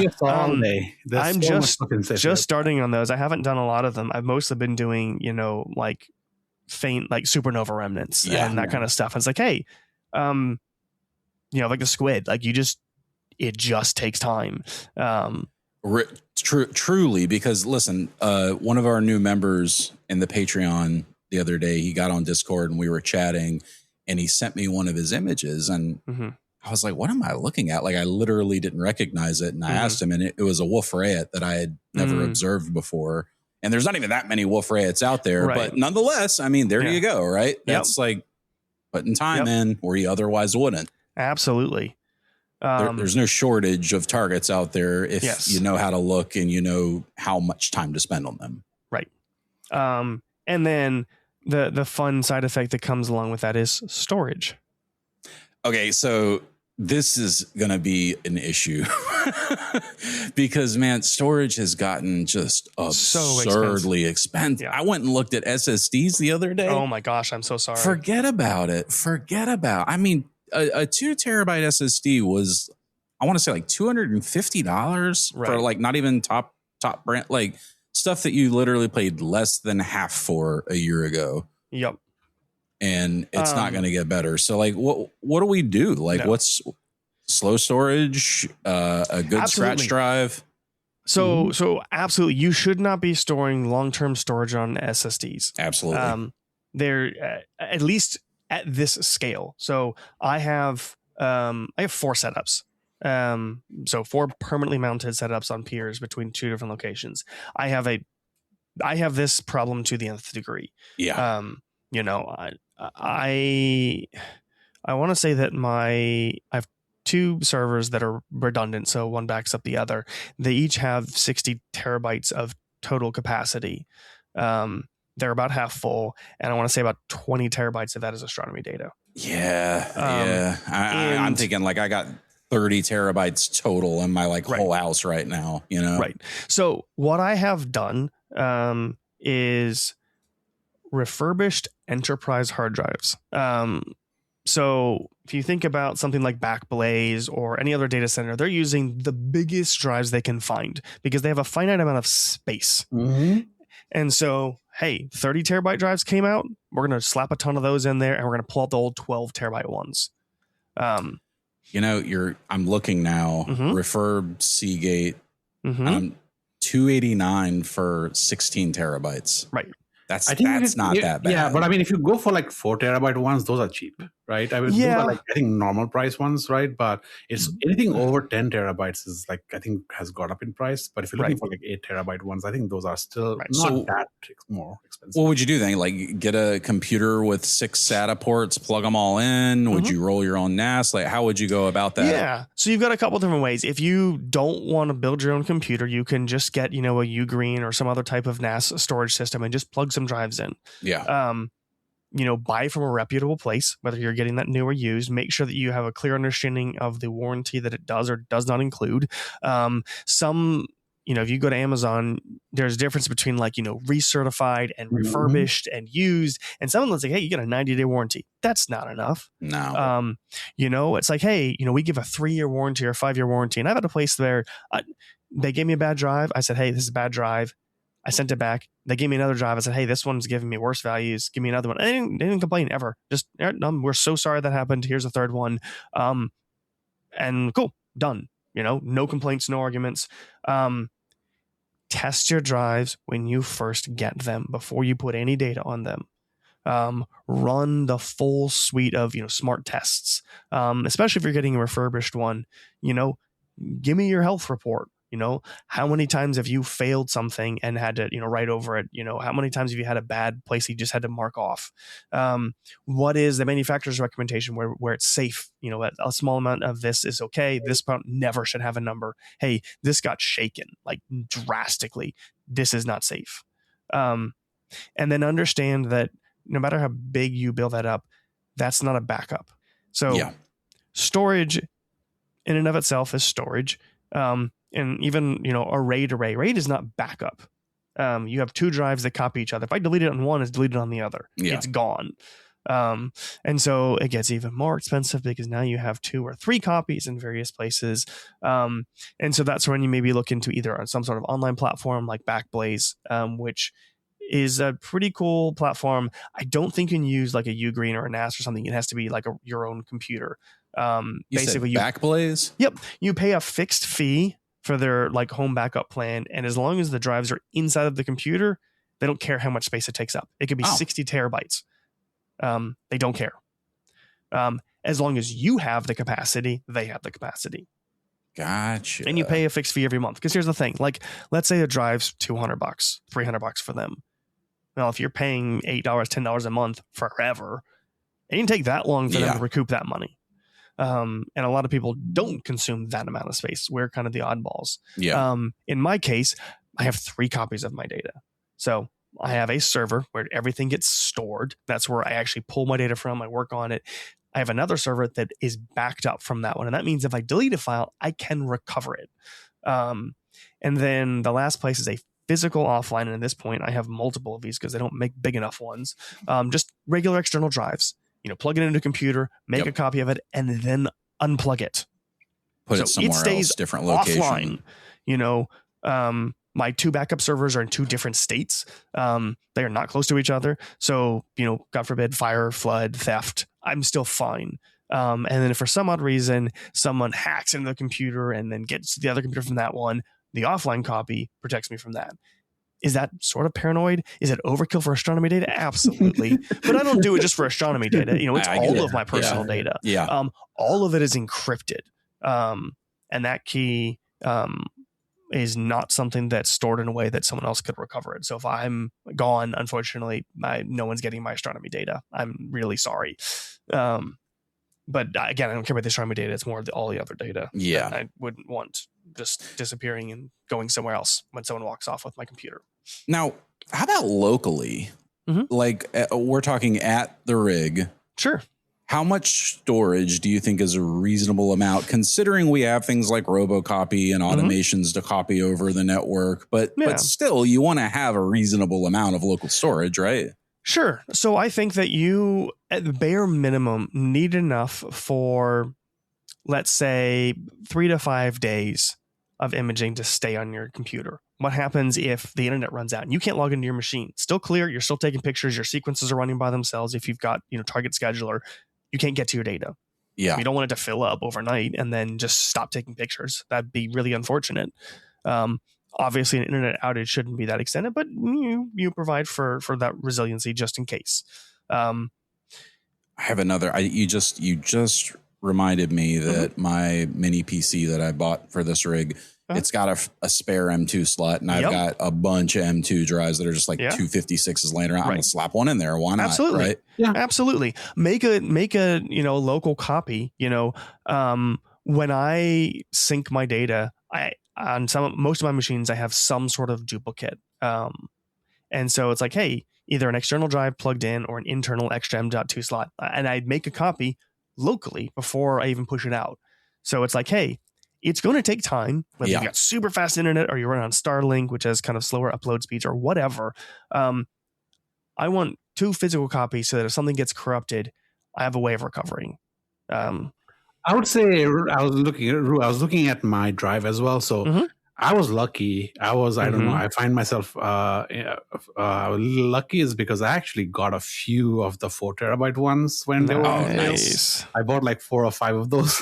Nice. Right? So I had like, so for every I think every rig of mine actually has like a 4 terabyte NVMe that's drive awesome. on it, right? So and I was looking at my rig right now, and it has like almost like a month worth of imaging and hasn't exceeded 512 MB. So 512 gigs. Okay. Okay, good. So and that's lights and flats and biases and everything else you've taken. Flats, lights, flats, and biases. But again, it hasn't taken all that pictures. Well, that's the thing is you haven't taken that many pictures though.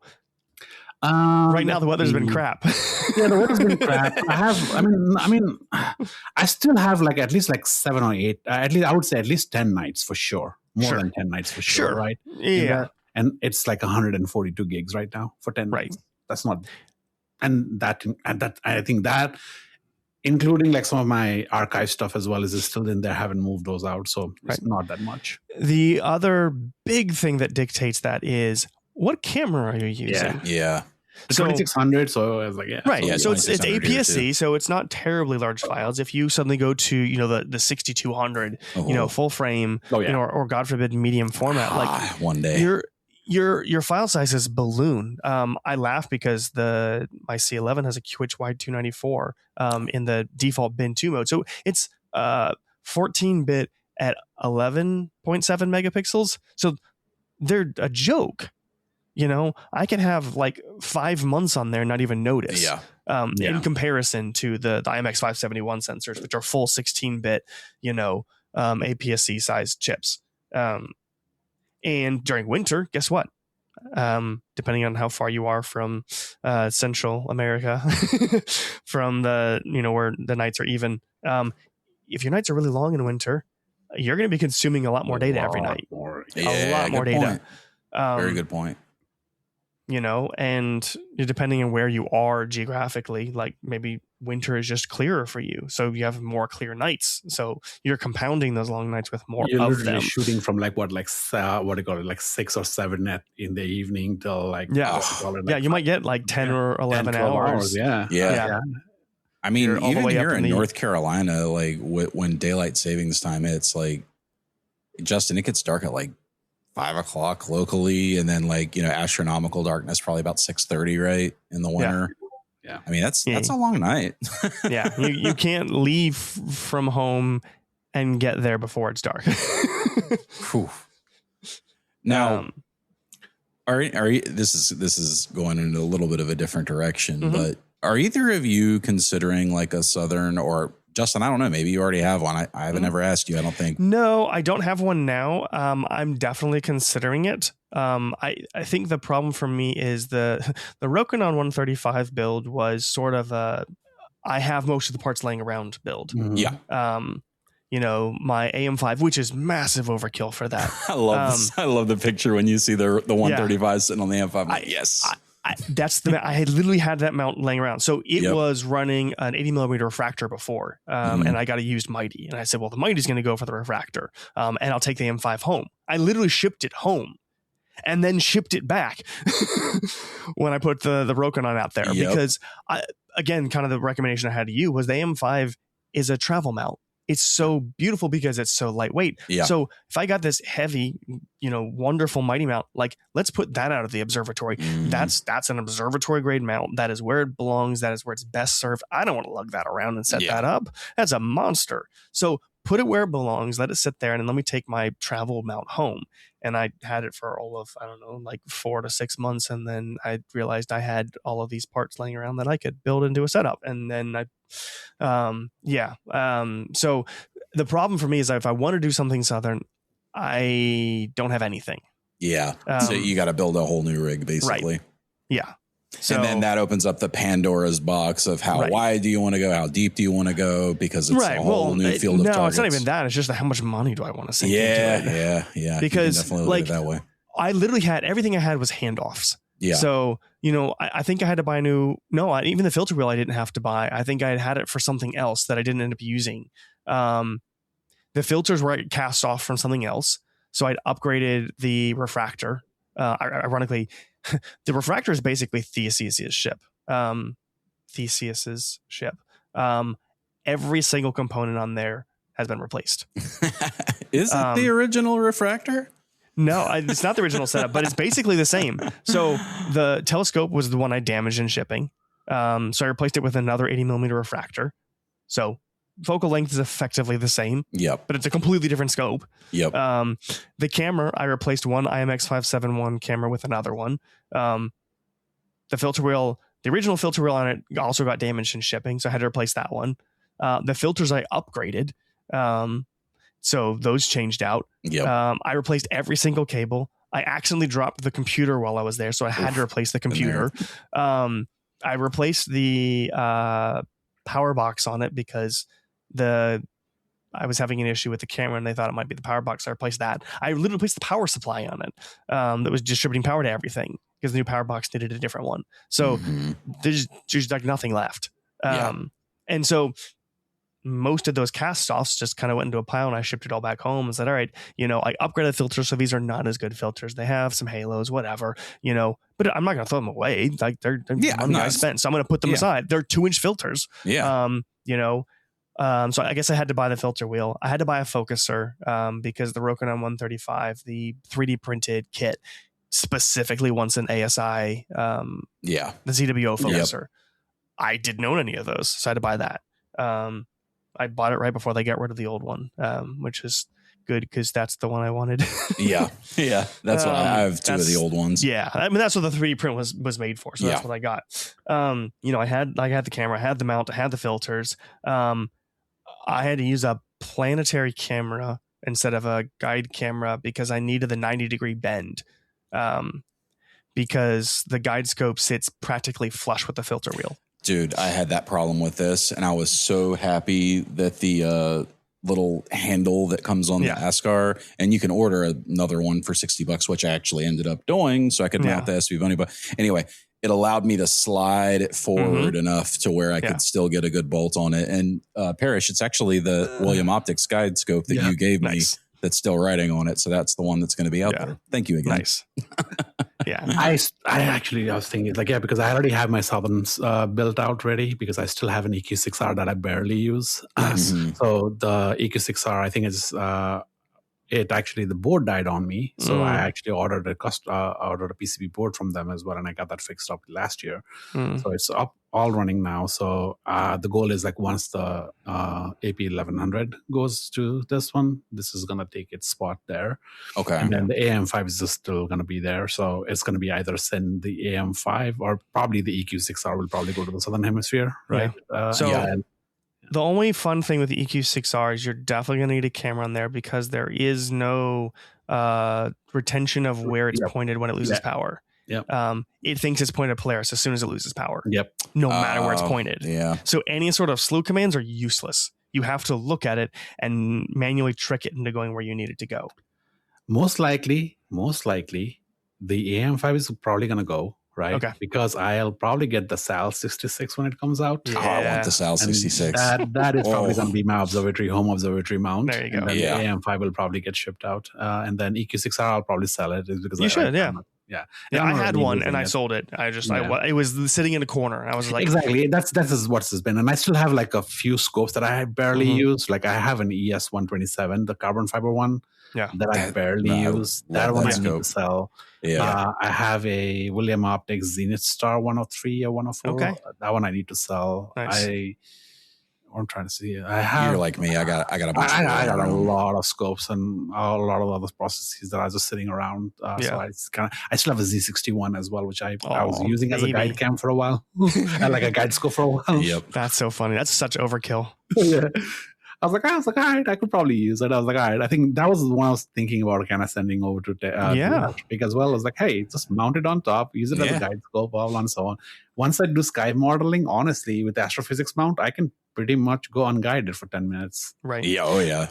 I mean, heck, eventually you slap on, a cool Astro camera and you got a wide field shot, Exactly. That would be especially cool. for, if you send that to the Southern Hemisphere, man, you get some gorgeous stuff. Yeah. All right. So, we're talking Southern Hemisphere. I wanted to ask you guys this. Mm-hmm. Have either of you been to the Southern Hemisphere? No. Okay. So if you were going to go to the Southern Hemisphere, I would imagine a couple of things. For me personally, I would want to go with a group, like just safety in numbers, right? Yep. Where would you go? And I mean, the obvious answer is that the Atacama Desert, right? But maybe that's not the obvious answer, because I've heard people say other areas can be great. I think for us in North America, it probably is the obvious answer, because where else would you go? Like Australia? Maybe? Australia. Chile. Yeah. Chile, it depends on whether you're going on a dark sky trip versus just kind of going down, right? So I have some friends in Australia that I've been wanting to meet. So I was like, all right, I can probably just go there and kind of just spend some time there and kind of even take a dark sky trip there itself, right? Yeah. So that makes sense. But if I was going on a dedicated dark sky trip, like let's say with Mark, yourself, and everything else, it'll probably be like Chile. So yeah, because like full disclosure, I'm like, I want to start planning that trip at some point for anyone who like listens to the show and maybe is not necessarily has to be a member of the Discord, but you probably talk with all of us a lot more if you are and are more likely, because I'm not going to go with strangers. Like that's just something personally I want. Yeah. I mean, because I've had a few people join and they've been like, hey, can you meet me at the park and show me it? And I'm like, no, I can't. Sorry. I don't do that. But nonetheless, we can still get come to a star party. That's what I say. Come to a star party. Or like, hey, let's jump into a Discord call and show me what you're looking at. Get to know each other. Yeah. My worst fear is like getting stuck on like a 2-week trip with someone who ends up being like a complete psychopath, for lack of better words. That wouldn't be good. But anyway, I'm starting to knock that idea around in my head, and I'm starting to think of places that I would like. Obviously, the Atacama Desert is where I would like to go, but I don't know. Maybe there's other places worth looking at too. I don't know. So let's think here. What we've covered: data. Oh, I would say one thing is like I think don't cheap out on USB cables. Yeah, no. That's so. What do you look for in a good USB cable? You can go to Amazon and get like those like $2, $3 cable. I was like, please don't just get. Don't do it. Braided, thick. Is there anything in particular you look for? A good supplier, right? I think there are some that are. I can't remember what the company is called, but newer maybe they make good ones. Newer ones. So they make USB cables primarily, and I always probably go to them most of the time as well when I get them. But I'm very I just don't take like some of the Chinese brands and stuff like that. Sure. I just don't use those. A bit of an oddball suggestion. Linus Tech Tips. I love LTT, man. I'm specifically because they recently came up with a USB cable line, and they're relatively expensive, reasonable prices. Oh, okay. But they're all like extremely tested, and it's basically, hey, this exact cable will get these specs. You want it longer? Hey, it drops to these specs. That's physically what's going to happen. And so when you get it, what it will do. And so every cable literally has what supported and validated for that spec. Oh my gosh. Every one of the A to C's is sold out. Yeah. And I'm looking to see if they have any C to C's. StarTech is the brand that I normally StarTech. So those were our enterprise ones when I worked at AAA. And that's all we would use, and they worked great. So the other thing that I don't have any firsthand experience, but I want to find some reputable ones are the silicone ones. The Lynx cable, like I know that Flosslight Optics has those Lynx cable ones. Oh my god, I really want those. Yeah. You're talking about the like super soft and I've got one cable like that. Yeah, specifically because when it gets really, really cold and things get stiff, like that handles that much better than kind of typical cables. Because here's the thing: most USB cables are not designed to be outdoors. Yeah, true that. And that's the reason why I said, don't cheap out on cables. No. I actually had a cable snap on me because it gets really cold out here because I was shooting one night at minus 14 degrees Fahrenheit. Ooh. And that thing just... And that was like a cheap Chinese. You're going to invent that. I will say for that a USB cable. I would not be surprised if wherever you put it has their building closed at that temperature. Yeah, I mean, I was shooting from my backyard. I was like, oh, you know what? I was like, I had a clear night. I was like, I have to shoot from my backyard, and I was like, yep, went there. Your mount may not handle that. This one actually, I think does. Yeah, but yeah, a lot of mounts are rated for like, I think it was like what, like 0, 20, 0 degrees. I've seen photos of people like just like ice. But I have used my AM5. I think I've used my AM5 at -10. It helps that that's like a completely sealed system. But the problem is, like, as it gets colder and colder and colder, like the grease and everything else that's in there, like literally changes viscosity. And all of a sudden, this thing that was moving smoothly with lubricant, and the lubricant's now turned to jelly, doesn't operate so well. Yeah. So with I was shooting with my EQ6R, right, at a -15 degrees one day. I literally had hand warmers, like, you know, those heat packs and stuff like that. Yep. The electric ones or whatever, right? I literally had it like all wrapped up around. Nice. I love that. I was like, all right. So I was like, I think, I was like, yes. But those cables are bad. That also brings back that make sure you have dew heaters for your scopes. Yeah. So this is something I've been struggling with. Both for your scope and main scope and guide scope. Yes. So the power box that I have, it has 2 addressable dew heater ports, like RCA plugs. Yes. Okay. I've got 1 dew heater with an RCA plug. I have not found one in stock anywhere else that is like a reasonable length. That's an RCA plug. Do not send me a link if you can find one. I need to order one because the other one's USB, and I'm like, guide scope. If I have to, I'll just leave it on, but I don't want to do that. I would say I've always used Do Not, and I've been very happy with them. Do Not is like my preference. I've heard great things about Thousand Oaks as well, right? Is it Thousand Oaks, I think? I believe so. Yeah, I think they sell stuff. I don't know if they make them specifically. But there's like, I don't know if it was. But I have a lot of Do Not straps. Back ordered, man. Like all over the place. Like click on the link you just sent me. They're all back ordered or more on the way, except for the Bino Viewer one. And I'm like, I don't mind having an extra one, but I don't know if those are the right length, you know? Get one size bigger than what you need, but it says 2 6-inch wraps. Yeah, I don't know about that. That seems really short. So the only thing that you need to care about is the diameter or radius of your scope. That's what you're looking at. And as long as it's not like multiples of that length, you don't want to have it wrapped like 3 times around. You're going to get some hot spots because it's just a wire sticking inside of there. So a little bit of contact on a second lap around isn't too bad. But if you're like 3 rings around, you got a problem. And so even if you have like a little space remaining, that's fine too. Sure. Absolutely. Like I said, don't wrap around thrice, right? I have a lot of one that's like one size more than what I need, and they just like exceed like this much, so that's not even that big a deal. Yeah. So like that in this specific case, those are 6-inch ones, so I wouldn't want to do that on the guide scope, which is the one. I think for my guide scope was like a little 30mm one for my 135. I use an eyepiece warmer. That's.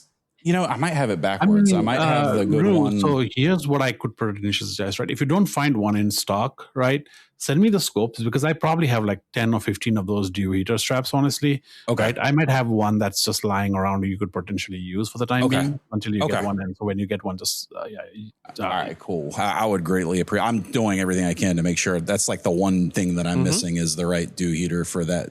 So I'll let you know. I appreciate it. Let me know because I pretty much have like every time I buy a scope, right? Every time I buy a scope or guide scope, I always buy the Do Nots. Yeah, so nice. I probably have like 7 or 8 scopes at this point. So every single one has a Do Not scope. Nice. So. Yeah, that's awesome. It's funny. I didn't until the 135 setup. I haven't used a guide scope in the longest time. Really?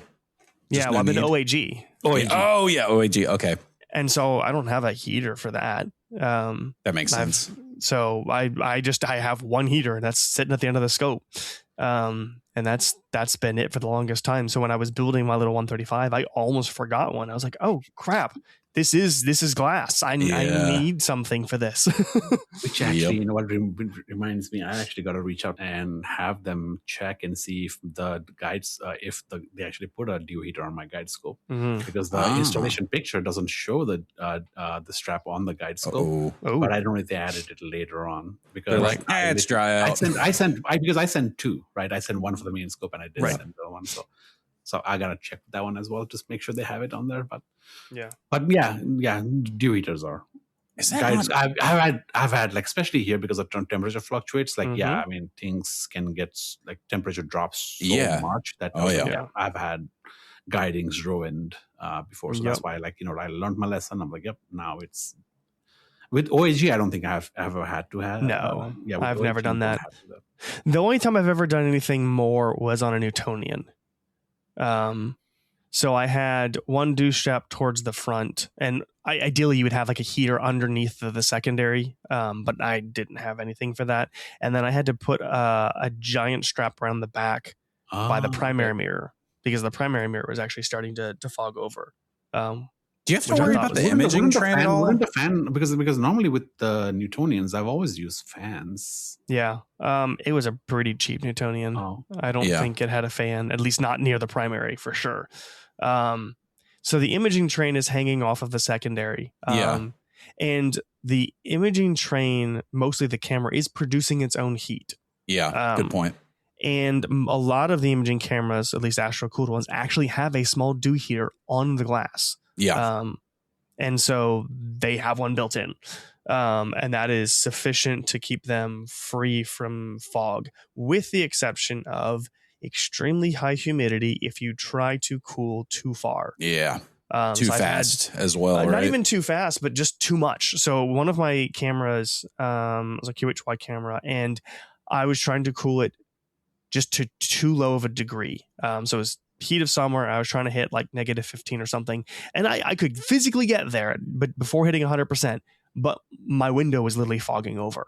And I backed it off about 5 degrees Celsius, and it all went away. I had to kind of lower my temperature.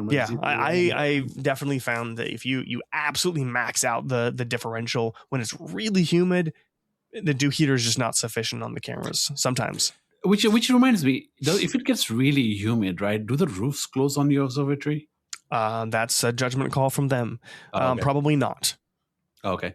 Starfront does. So whenever it gets too humid, they close it out to protect. I would imagine the dew can pool in certain cases. I mean, I've seen it especially happen. because, again, you're in the middle of a desert right there. Right? So I think it would depend. Is it just humidity, or is like their actual moisture? So let me pull up.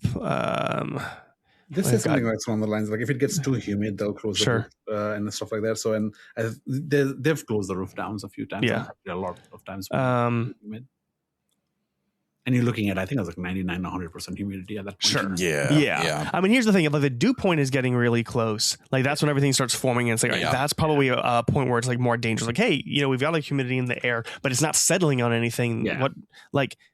That's fine. The biggest potential annoyance is like the giant like bloom around big stars. That's really annoying. I have to kind of hand delete those. For whatever reason, Target Scheduler doesn't see them as bad. No, because they're not technically. And it doesn't have any way of knowing that bloom isn't data. They can see stars. And if the bloom isn't bad enough, like the star count isn't going down low enough for it to figure it out. So if it's really bad, it's obvious, and it kind of rejects those because your star sizes get bigger, the star count goes way down.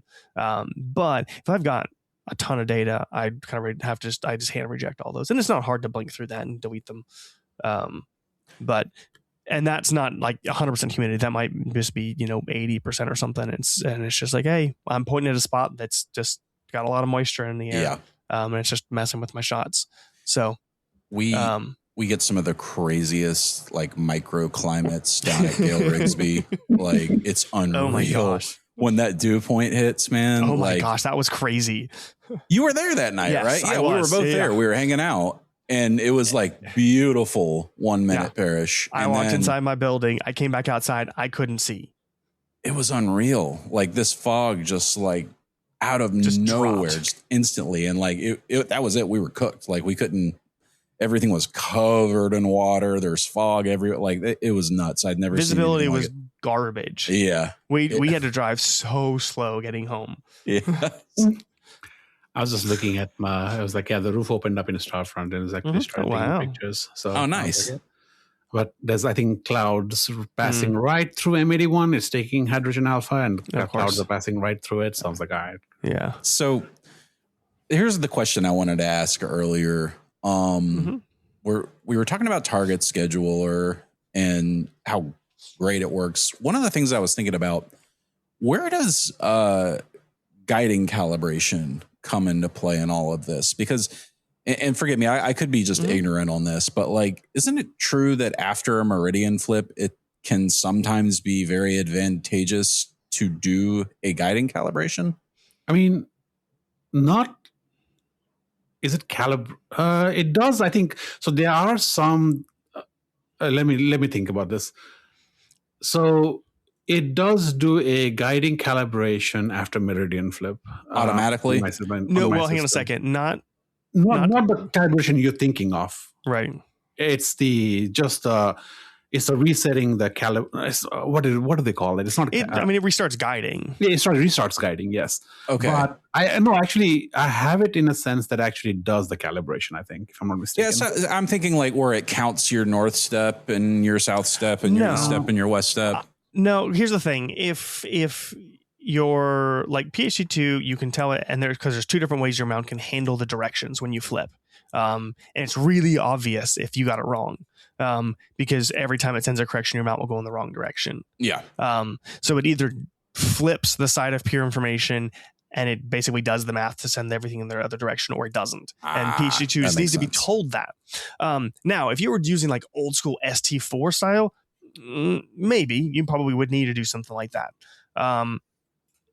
But otherwise, and I guess I'm still thinking in the terms of somebody who sets up and breaks down every night. Yep. Once you're in and you're dialed in, the only time you're going to make a change is if something's going wrong and you're trying to eliminate a variable.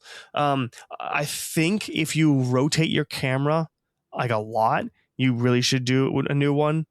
But I think other than that, like I do not do recalibrations on mine. So I've had scopes there for years and I don't touch the guiding systems. Like they're just there.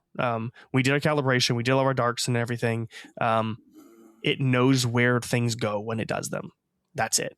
Yeah, I can't remember, but I know if ASI Air does it natively, right? Yeah. I think, right? Yes. It does. Oh yeah, it does a recalibration. But it does a whole calibration after a flip. Yeah. That's crazy. I mean, because I'm just thinking from a pure time perspective. Yeah, I mean, because it makes sense what you said. Just flip the math, right? Like you're on the other side of the meridian now. Do the opposite. Yeah, I gotta check on mine, but I don't know. But when I was using ASI, yes, it would do the auto. Right. It does an auto calibration. I would suspect that the reason I think there is a setting that you have to click. I think it's by default it does it, but you can turn it on or off. Yeah, I think you can turn it off. I don't know for sure though. But gotcha. Yeah, and I'm sure that's just ease of use. Yeah. It just works if we leave this here. We don't have to worry about that because PhD2 obviously has no way of knowing which way the mount operates. Yeah. I mean, there's literally two ways of doing it. One where you have to tick hey, please reverse all of these signals for east, west, or whatever after a flip. And please do not do that. The mount's going to do it itself. Yeah. And you got a 50-50 shot. And so if it's right, your guiding works just fine after a meridian flip. If it doesn't work right, you're screwed after a meridian flip until you fix that setting. And so for the ASI Air, ease of use means, hey, if we just by default force it to do recalibration, it doesn't matter which way it is because we'll figure it out by doing our calibration afterwards. Gotcha. But for a permanently mounted setup, that's 5+ minutes of not doing anything. And then at the meridian too, nonetheless. At the meridian. And then we're probably going to run back through our focus routine, all the other stuff. Like, we just halted it for 5 to 10 minutes minimum. Like that's a huge waste of time. The best part of the sky. Right. Yeah. So if we can skip that, sitting at a remote observatory, you start to fine tune all of the little things that you have to do maybe every time. But if you're not doing setup, if you're not doing all this stuff like polar alignment, you maybe one night you do your polar alignment, it's like, that's good enough. At an observatory, like, hey, no, I want to do this perfect, as close to perfect as I can get it, because I'm never touching this again, or I'm not going to touch it for 3 years. Yeah. So let's get it right once and then be done with it. Hey, let's really dial in this, balancing.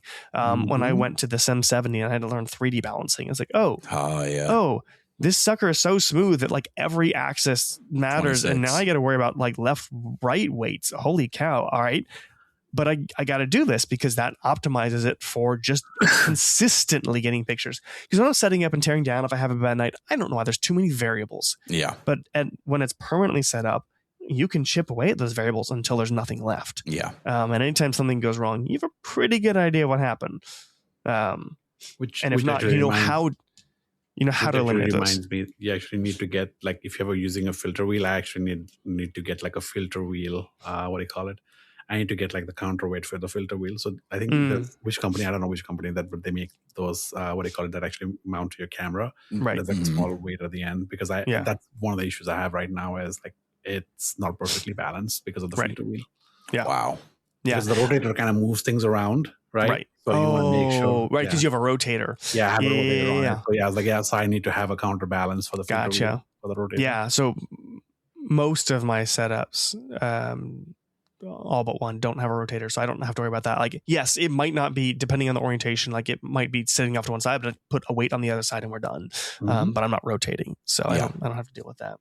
But yeah. And I think what I've decided on with rotating is I'm not going to try to set up where I rotate to multiple positions throughout the night. I'm going to pick an optimal rotation that works well for the targets that I'm currently working on. And if there's one in particular that I want it to be just like this, then the others will be just like that too. And then when I'm done with 6 projects, then I can rotate to a new area and do it. I think I have it as like 3 points of rotation. I think one is like 277 degrees, and there's like 3 point of rotation that covers everything I need.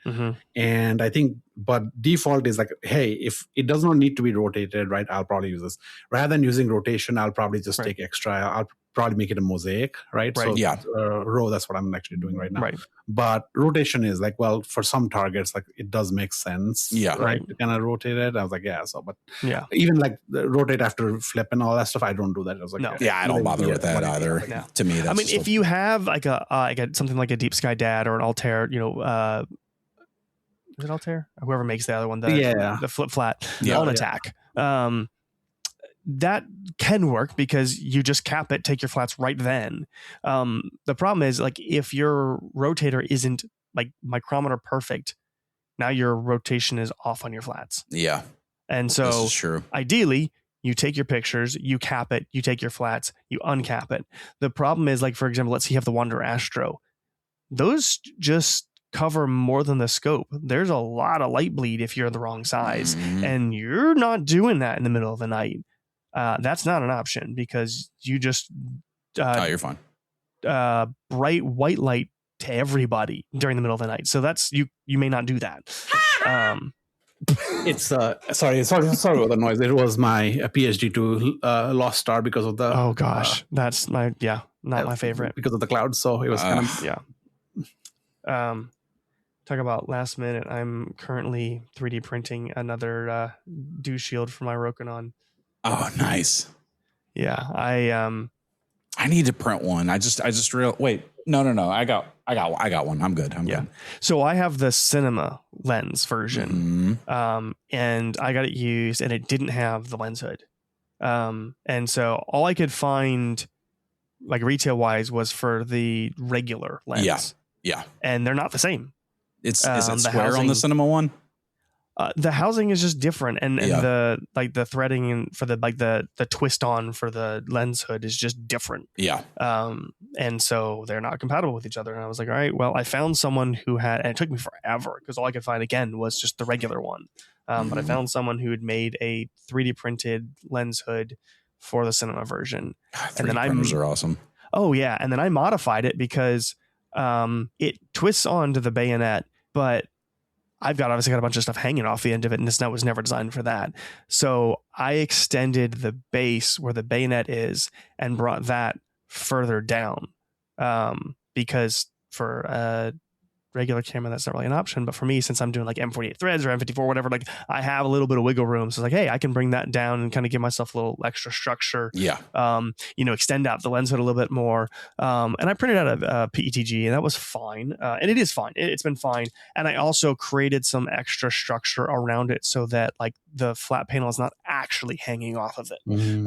But one of the things that I would like to do while I'm there is I need to fix the back focus on it, because that sucker's a pain. You gotta have it perfect on those two. It is just stupid perfect. And because of that, I actually 3D printed some M54 spacers just to try and dial my back focus. But of course, you're limited to the thickness of your layers. And so I'm printing some more shims just to have and try and swap out. And then I also have a tip tilted adapter, which I could sort of also use as that final adjustment for my spacing, because I could just loosen all of them or tighten all of them to expand or contract that just a little bit.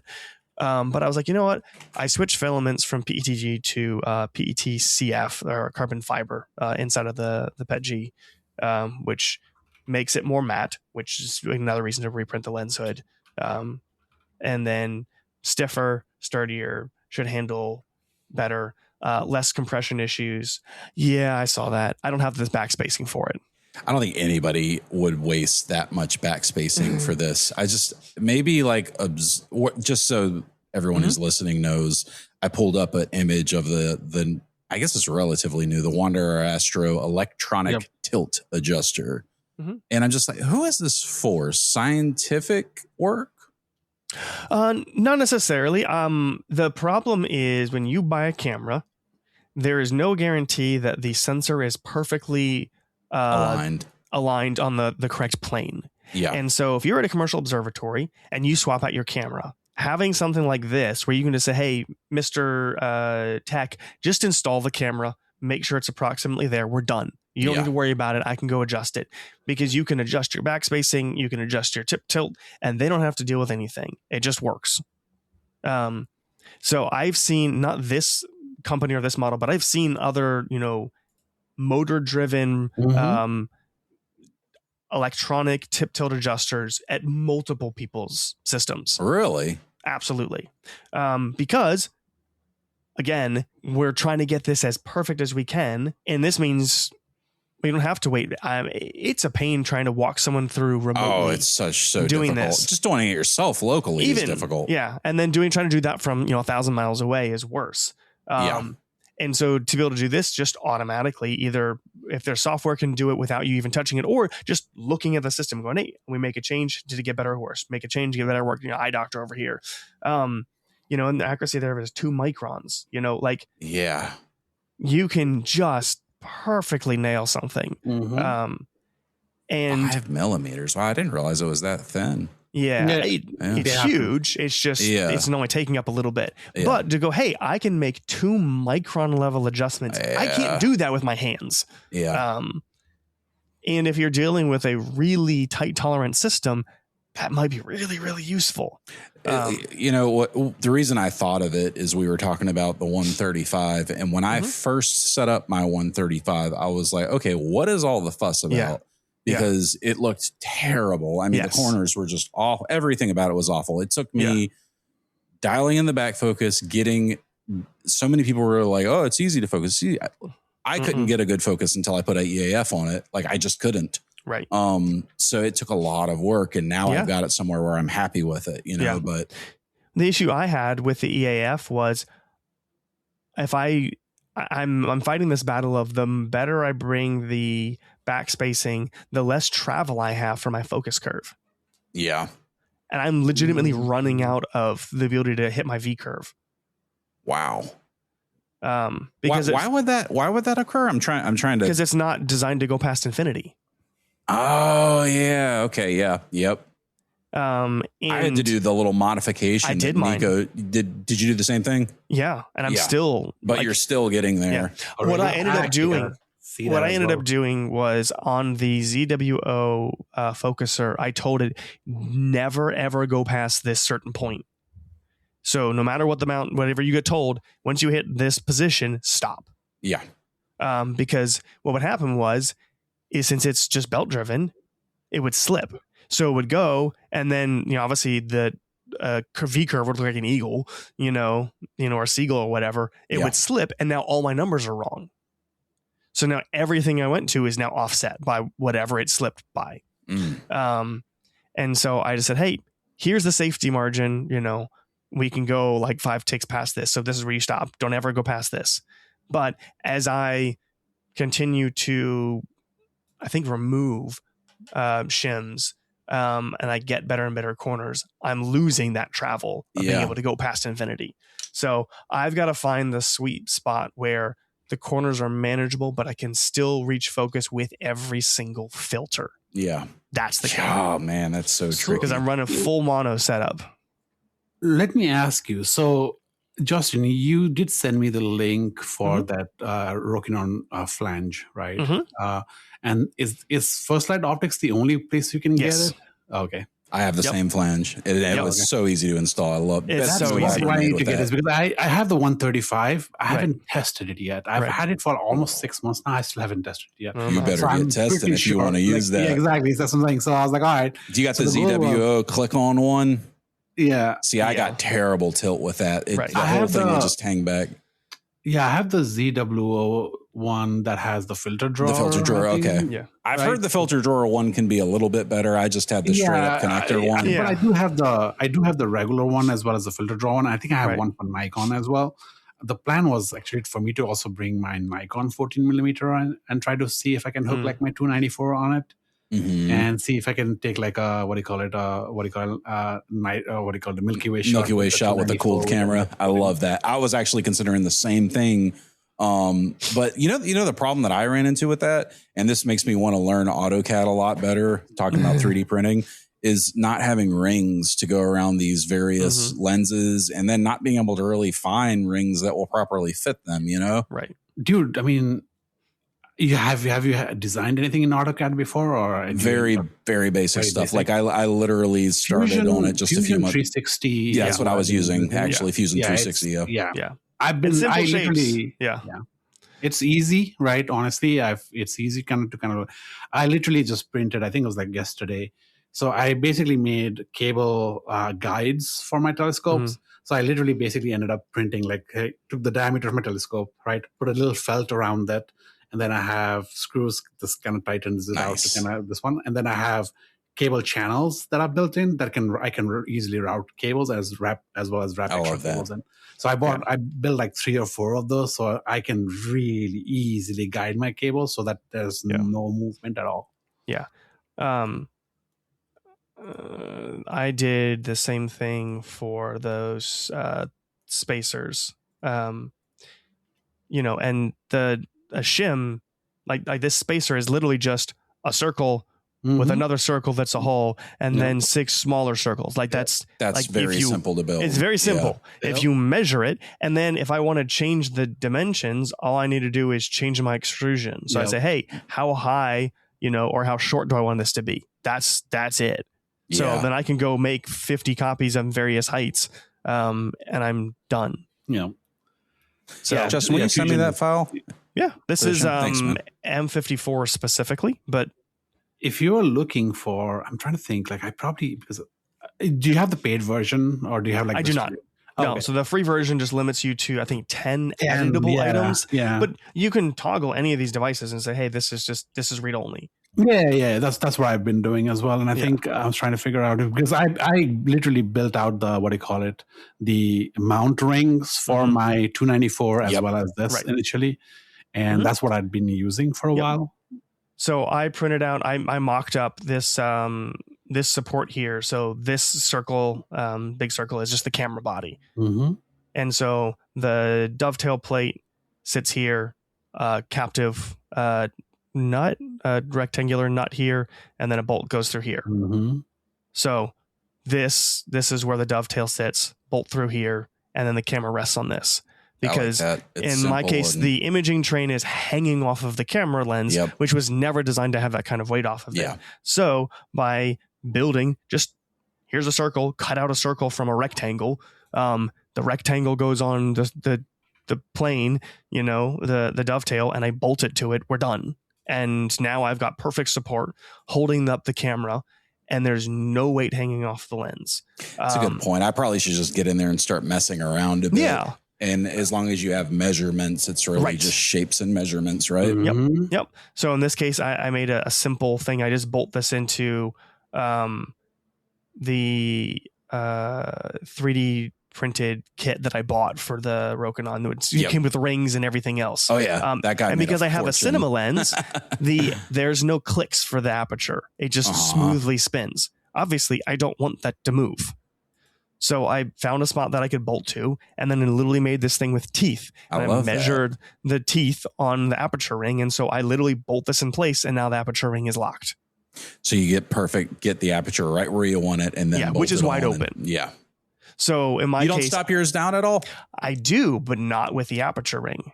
Oh yeah, that's right. You put rings in the front to stop it down. Yes. What was the reasoning behind that? The aperture rings are blades that are not circular. They're not circular. So they're an octagon or a hexagon or whatever, and that creates aberrations. So in my case, I just got some filter step up, step down rings. Yes. So so you buy a kit of filters for your camera, and no matter what the threading is on the front, you can find some way to convert it to work. Yeah. Well, it just acts like a snoot. So I just stop it down until I got better stars. And they're still not perfect, but they're better than they would be with much better than they were. Very square. Yeah. And let everyone who's listening hear that if you have a Rokinon 135, try just step down rings because it is going to give you better stars at the end of the day. Mm-hmm. So good call. Yeah. So I made all kinds of just fun stuff. I've made like screwdriver holders. Like, hey, I had a bunch of screwdrivers that were just laying around. It's like, hey, make a shelf for them. Make a way to hang them. I have an ASI Air. I still don't know what to do with, but I don't have the shell for it. Yeah. I have the actual Pi internals, but not the case. So I was like, I was just designing my own case for it. It was just, man, I really like the democratization of the hobby. Yeah. It's so much fun, honestly. Like I'll just kind of design, like I basically even designed, I think it was like when I was trying to put LED lights around it. So you have the aluminum channels and I was cutting it with my table saw. But again, aluminum kind of frays as well. So I basically build this channel holders that basically put the channel down in place and actually grips it tightly. So when I cut it, actually cuts it really smooth without any That's fray. Nice. Right. So I was like, I'll find an excuse to just print anything on this. Yeah, I know what you mean. It's so much fun to just kind of go in Fusion and kind of the one thing that almost broke me was the Pegasus, so the Ultimate, right? Uh-huh. So I was trying to make a case that wraps around everything, right? Mm-hmm. Basically has support so that the cable is not hanging, so it actually has support as well. The worst part was their VESA holes aren't exactly aligned, right? I mean, the VESA holes are aligned, but the dimension, it's not like centered. Yeah. So it took me ages. And for me, I'm like, I need it to be perfect. Yeah. I went through 17 different, I would say, iterations.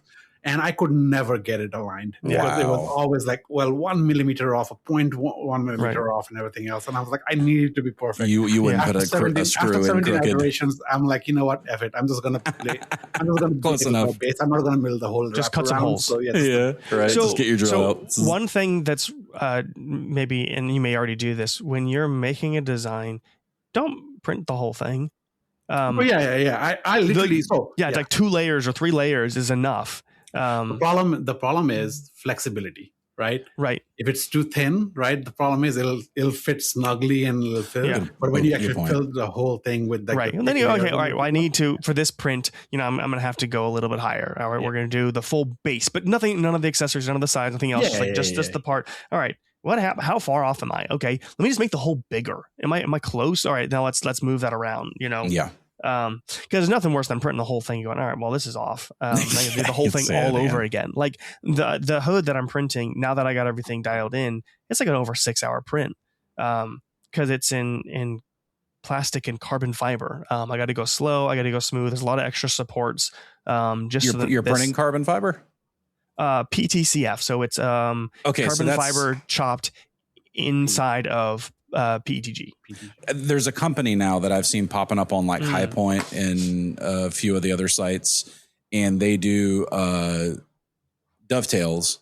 Okay. And they have it advertised as carbon fiber, but you look at it and you're like, this is clearly 3D printed. And I wonder if that's what they're doing. Probably. So this is like the reel is like 17% carbon fiber. Okay.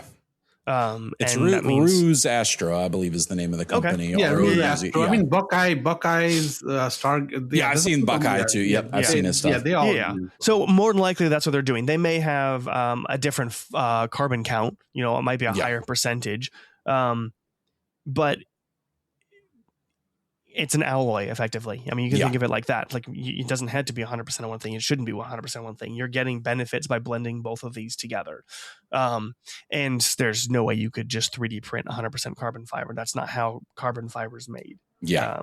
Ru, I'm going to send you something in the chat. This is one of the ones, I think I just saw a silicon one for a USB cable in Amazon. I think it's a Chinese company, but I just ordered it as well to try to test it out. But I think this is the one, and it is very nice and expensive. Ooh, nice. Yeah. So the other thing is always buy the shortest cables you can get away with. That I'm obsessive about that. Like I think they have one that's almost a 6-foot one, right? Mm-hmm. But that's because I do through the cable mount for this one. So that's the only one. Yeah, there are times when you need one, and then that's what I say is you get the shortest one you need. It's fun with just how things work. The exact same cable made with the exact same tolerances could fail if it's longer. And so I was like, hey, if I get a shorter cable, even if it's not as good as it should be, I'm more likely that it'll work the way I want it to. Yeah. Which is, it is what it is. I'll share something with you as well. So plus it's a lot easier to cable manage. I always find this so interesting is whenever I take a look at, right, the effect that new moon has, like full moon has on like a dark sky. Yeah. It's insane because I've heard people say it actually feels like daylight sometimes. It does. I mean, I can only imagine from a dark sky location what that must feel like. Luckily for me, I only visit dark skies at new moon. But when you start working in astronomy, like Justin, I would imagine a lot of times it's ideal to go during full moon because that's when you can kind of mess around the most, right? Yeah. It's annoying to be there during the full moon because that's like I'm out here in Bortle 1 skies and I'm getting washed away. I'm not getting to enjoy it, which is, a bummer. But it is a great time to get maintenance done. Yeah. It's a great time for installs. It's a great time for maintenance. It's a great time for things like, hey, you know what? It's not the end of the world if we're down for a couple of days. It's not that big a deal. That sucker's occupying a lot of space. That's a holy crap. Like I imagine it has to be because the biggest one I think was Gibbs who he had a 24-inch one. I think this is a 24-inch one. That might be bigger. I don't know. 24 inches like 24 is big.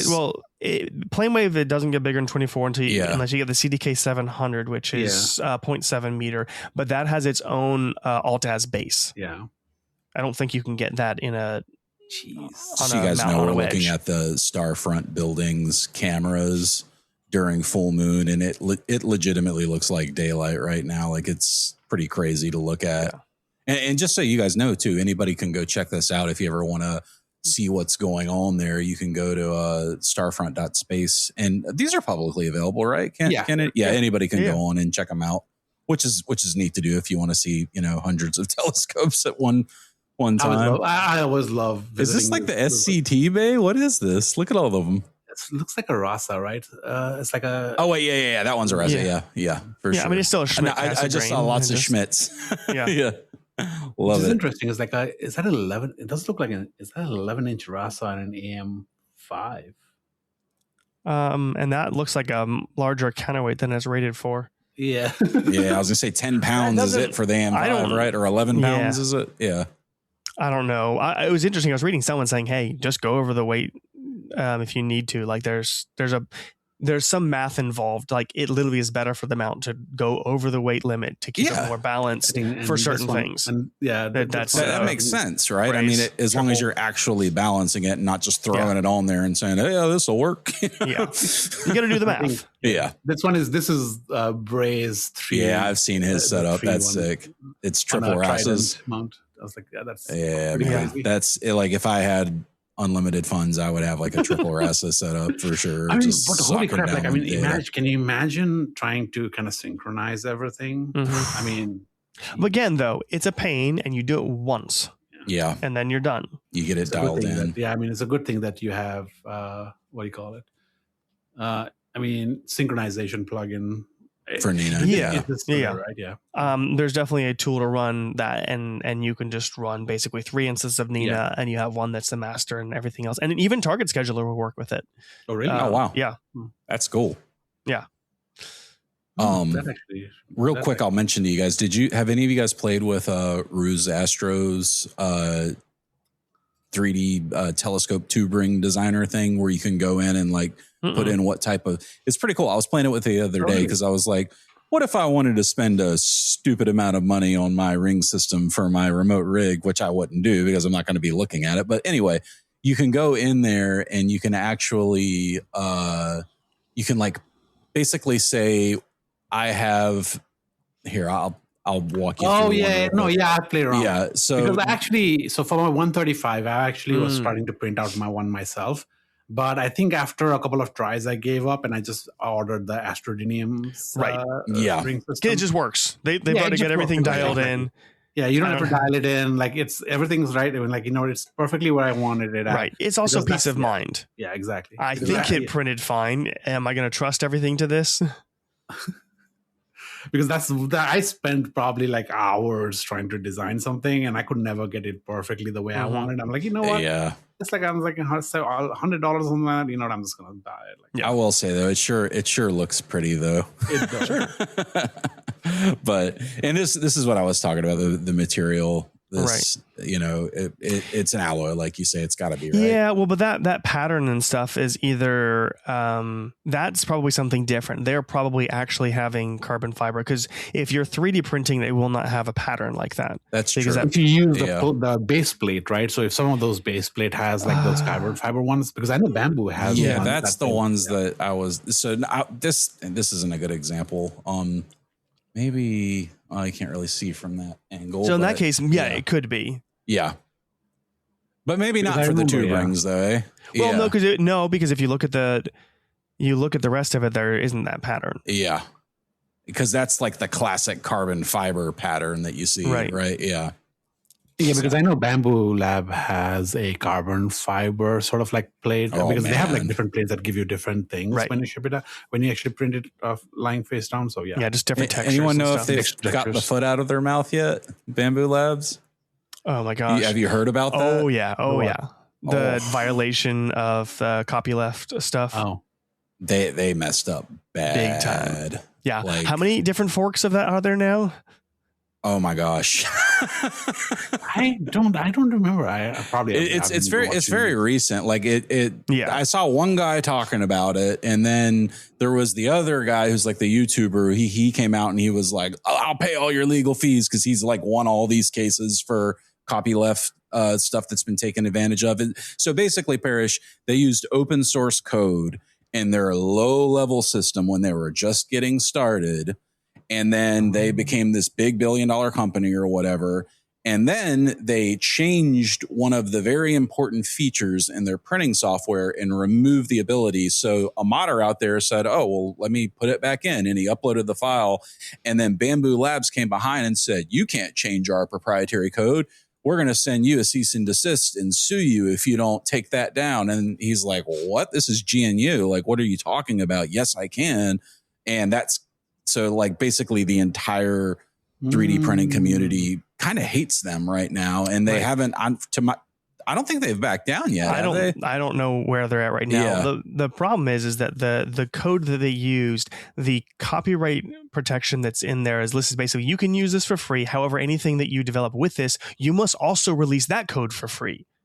So you're not allowed to lock down part of this and with whatever fork you create. And they obviously have not done that. And so no one had really paid attention or rocked the boat until this happened. And the Streisand effect is in full view here. Yeah. And it's so crazy. It will be interesting. I think the code itself that they have been publishing was only published originally because of something similar. And they did back down and do what they were supposed to. So honestly, I'd love for them to just do what they're supposed to, because I like their printers. Same. I do not like. There's a reason they're as popular as they are. Like, right. They're great hardware. I do not like the fact that unless I lock it down, it phones home for every print. Yeah. Like, I don't like the fact that they can just shut things off. Like, it's my device, and let me do what I want with it. It's not to get too off topic, but there's some very important bills that are going to be going through Congress soon that comes from the ghost gun printing community.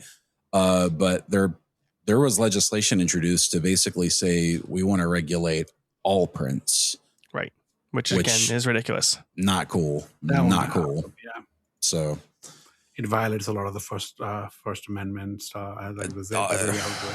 Yeah. Yeah. But let's end on a positive note, though. let's not stop there. So targets, right? So I kind of interested. Like, I mean, I know Justin has probably a few things that he's working on that he can share with us for his group thing, I'm guessing, right? Yeah. So it's real fun. So that one is going to be an interesting one. Between two of my scopes that I'm using that are contributing to that group, I think I have somewhere between 400 and 450 hours. Jeez. Yeah. By myself. Oh, that's because you already had that, right? So I started a little bit before they announced it. And thankfully my framing matched what they wanted, which was good. It was a target that I was interested in personally. And so when they announced it, I was actually a little miffed, because that meant I couldn't do anything with it, because even if I said, no, I'm not going to contribute, it would be kind of stealing their thunder. Then go, hey, look at this. Yeah. I spent 200 hours, on this scope with this target. And then they drop an 800 hour, 1,000 hour one, and it just isn't the same. So I said, hey, awesome. Obviously, I'm really happy about the target because I like that target. But if we could not take like a year to do it, and obviously we wouldn't, but I was like, hey, just, let's, it's just my personal request. Obviously, you don't have to acquiesce to it, but they're like, oh yeah, absolutely. I was like, look, I have lots of targets. I'm fine. I have terabytes of data I haven't processed yet. Like I'm in no rush, but I don't want to take for forever on this one. Yeah, because it's one of your favorites. Yeah, it's something that I've been wanting to reshoot for a while, and I finally said, you know what, I'm going to do it. And I've actually shot it with 3 scopes, and it's over 600 hours between the 3 scopes. However, I'm not combining personally probably any of the data between them. One's with the Rokinon 135, so much, much wider field. Yeah. And that one's actually probably going to be over 300 hours if I can squeak it out before it sets, because a friend of mine pointed out that there was a little object off in the corner that if I used a different filter that I hadn't used for that target, I had to capture something that was real dim, and so it's going to need like 50 hours. So I was like, well, dang it. All right, let me go back and let me go add that. So that one I wasn't planning on doing, but yeah, that'll probably be close to 300 hours if I can squeak it out before it sets for the season. So yeah, between the 3 scopes, I'll probably have 700 or 800 hours just by myself. 400 to 450 hours or so. I'll be what, Justin, I will say one thing is like, again, because I've been inspired by you, right? So like most of my projects are now long as well. Yes. I have a few things in there that I've like, okay, my M42, right? Mm-hmm. That, even though I think I got most of the data, I still want more data on right. That one, right? Oh, of course. I want to capture there. So I was like, all right, so it's going to be next year. Mm-hmm. So now, because I'm looking at like at least 80, 90, 100 hours for target, I was like, well, now I don't have much to process. Yeah. Yes. I mean, because I'm just starting out, right? So I'm like, all right. So I was like, all right. So like my M81 right now, I think it's hitting close to 100 hours now. Yeah. Nice. Yeah. Well, here's the thing: is that even if you say, "Hey, I want to have 150 hours when I'm done," and I'm 2/3 of the way there, and I'm not going to get any until next season, that's okay. That's fine. Yeah, that's fine. Let me take it where it is. Yeah. Let me process it to the best of my ability. What it looks like. and then be happy about it. Go share it with people, and then what I have is so I have my Rosette. I pretty much have, I think it was like 80 hours on Rosette that I'm gonna continue next year. Right. I have from my backyard, I was shooting the Heart and Soul. Nice. That was in memory of my dad, because my dad loved my picture I took of the Heart Nebula, and that was his favorite one. So I was like, all right, I'm gonna do justice. And so this one I probably have close to about 120 or 30 hours. Actually, no, probably more than that. It's almost like 80 hours per filter, I think. Nice. Right now. And then so there's a couple of progress, but I was like, all right, you know what? These are going to be like multi-year targets that I'm at least put close to about at least 150 hours on each of these ones. Yeah. So I was like, all right, if I don't have anything processed, that's fine. Like, I mean, I'll still download the data, I'll still process it. Sure. But I was like, okay, I'm checking myself, okay, how much, because every time I was comparing the M81 that I had 10 hours versus the M81 that had 60 hours. Yeah. And man, those dust lanes. Yeah, it makes a big difference.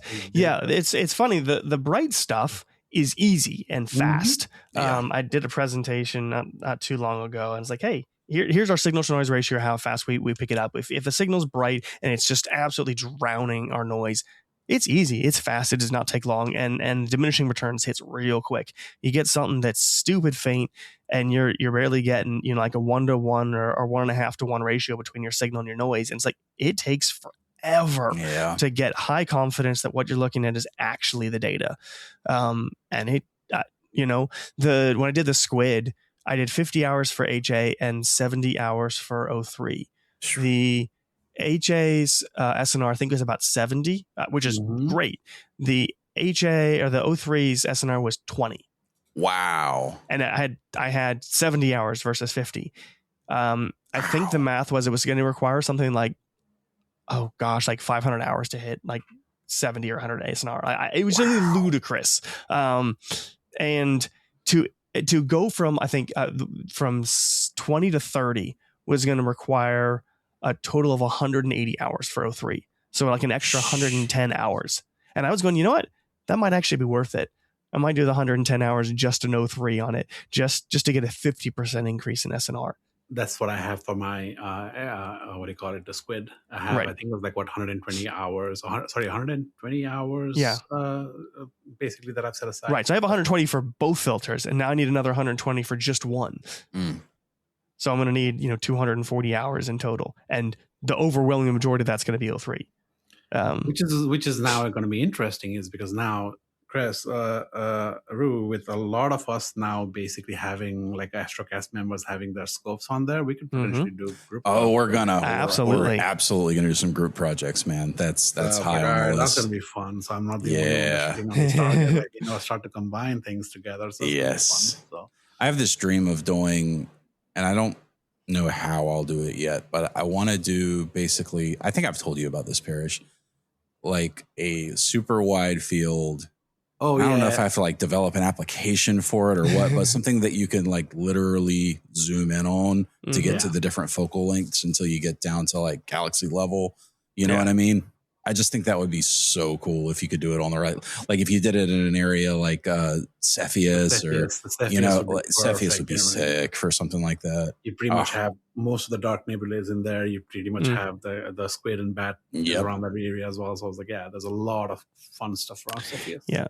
It's one of the reasons I've been loving the Rokinon 135 is like you shoot all these little targets and they're super cool and neat, but you don't realize all the other things that are right around them. Like you have it in your head, but it's not the same. And it's like, there's the crescent, there's the tulip, there's this, a supernova remnant, there's, Wolf Rayet over here or whatever. And it's like, they're all just interconnected and they're all tied together. And it's like, you see it all. And then you go with a bigger scope and you punch into one of those like, hey, here's what the detail looks like. Yeah. Like the crescent on the 135 is recognizable, but it's certainly not detailed. And you pull up an 80 millimeter refractor or something bigger, and it's like, hey, there's something there,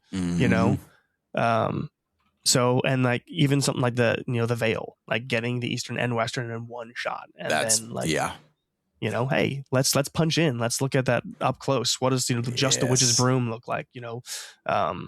big range triangle or whatever. So here's the heart and soul. Let's go punch in on just a little fish. Fun, All right. There's actually, for this summer, I think there's one target that I want to shoot, and I just heard about this. There is a quasar, right? That is the most distant thing that I think we can shoot with an amateur one. That's almost like 2.5 billion light years away. I've heard of this. And I can't remember I can't remember off the top of my head. It's like either near the. I can't remember where it is. Yeah, it's near the.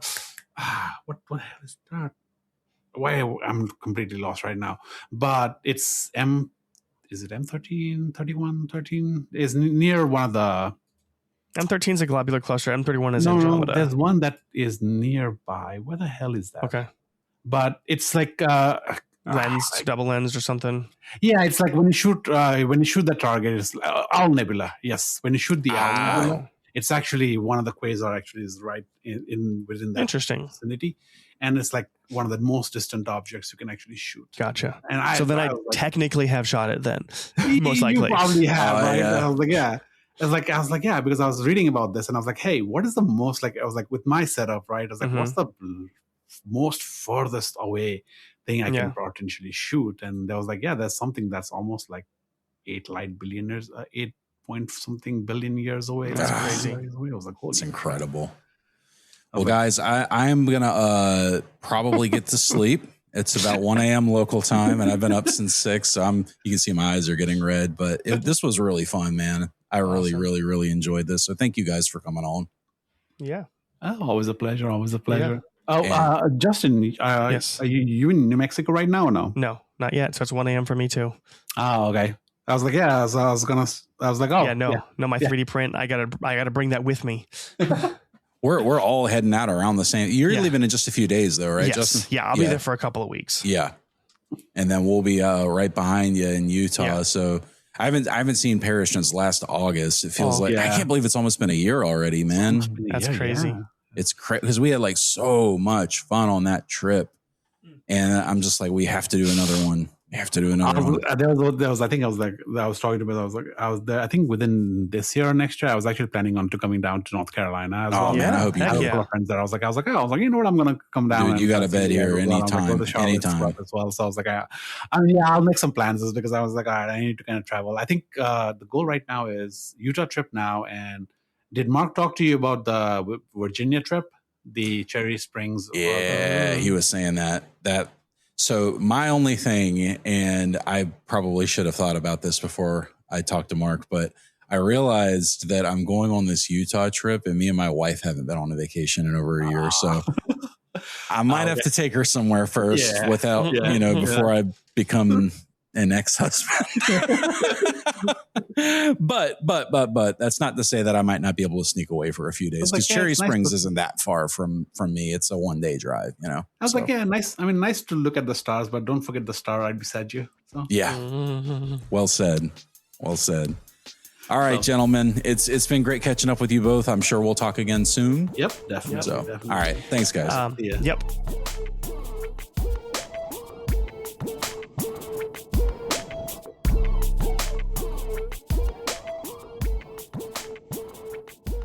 Oh man, what a awesome talk I had with the boys.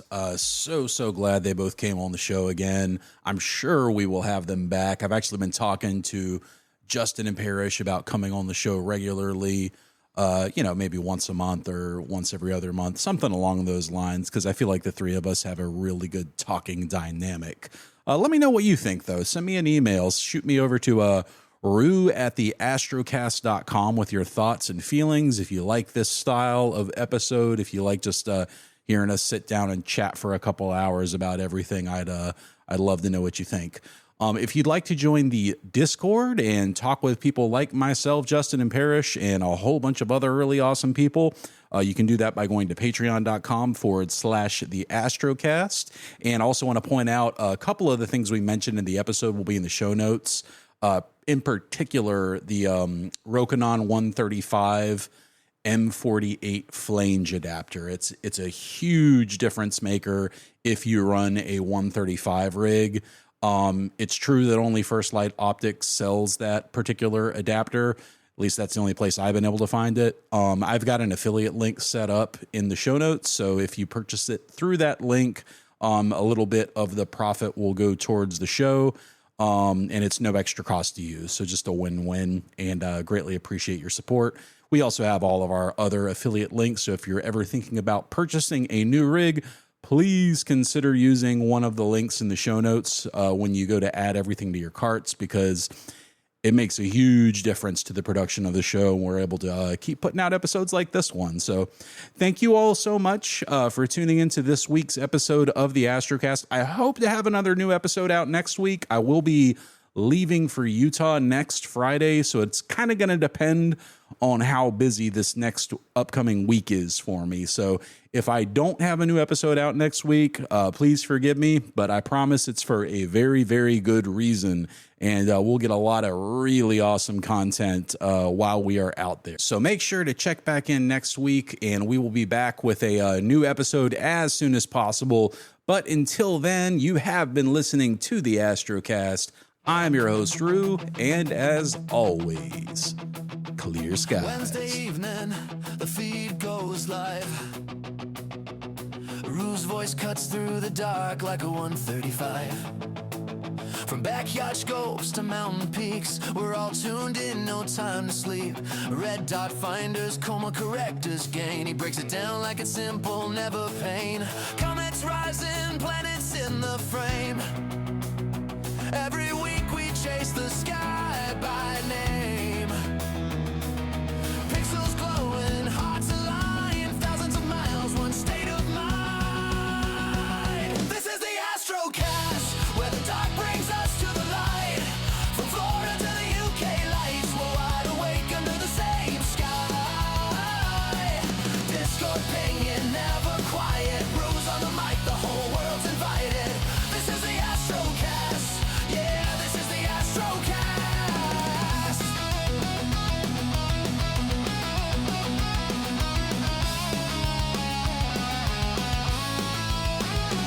Someone in Texas just nabbed the horse head. A guy in Chicago stacking flats till dawn. Belgium sharing deep sky gems, while Switzerland's hunting faint aurora bombs. Beginners asking which way is north. Old timers dropping wisdom back and forth. Rue laughs, you'll get it, just wait and see.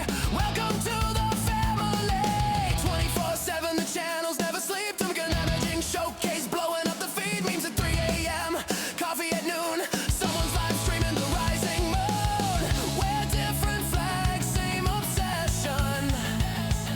One heartbeat in dark sky sessions. This is the Astrocast, where the dark brings us to the light. From New Zealand to the Canadian ice, we're wide awake under the same sky. No borders in the photon fight. Rules on the mic, the whole world's united. This is the Astrocast. Yeah, this is the Astrocast. So here's to Rue, to the crew, to the glow of monitors burning where the wild stars grow. Wherever you are, whatever you shoot, you're never alone under that cosmic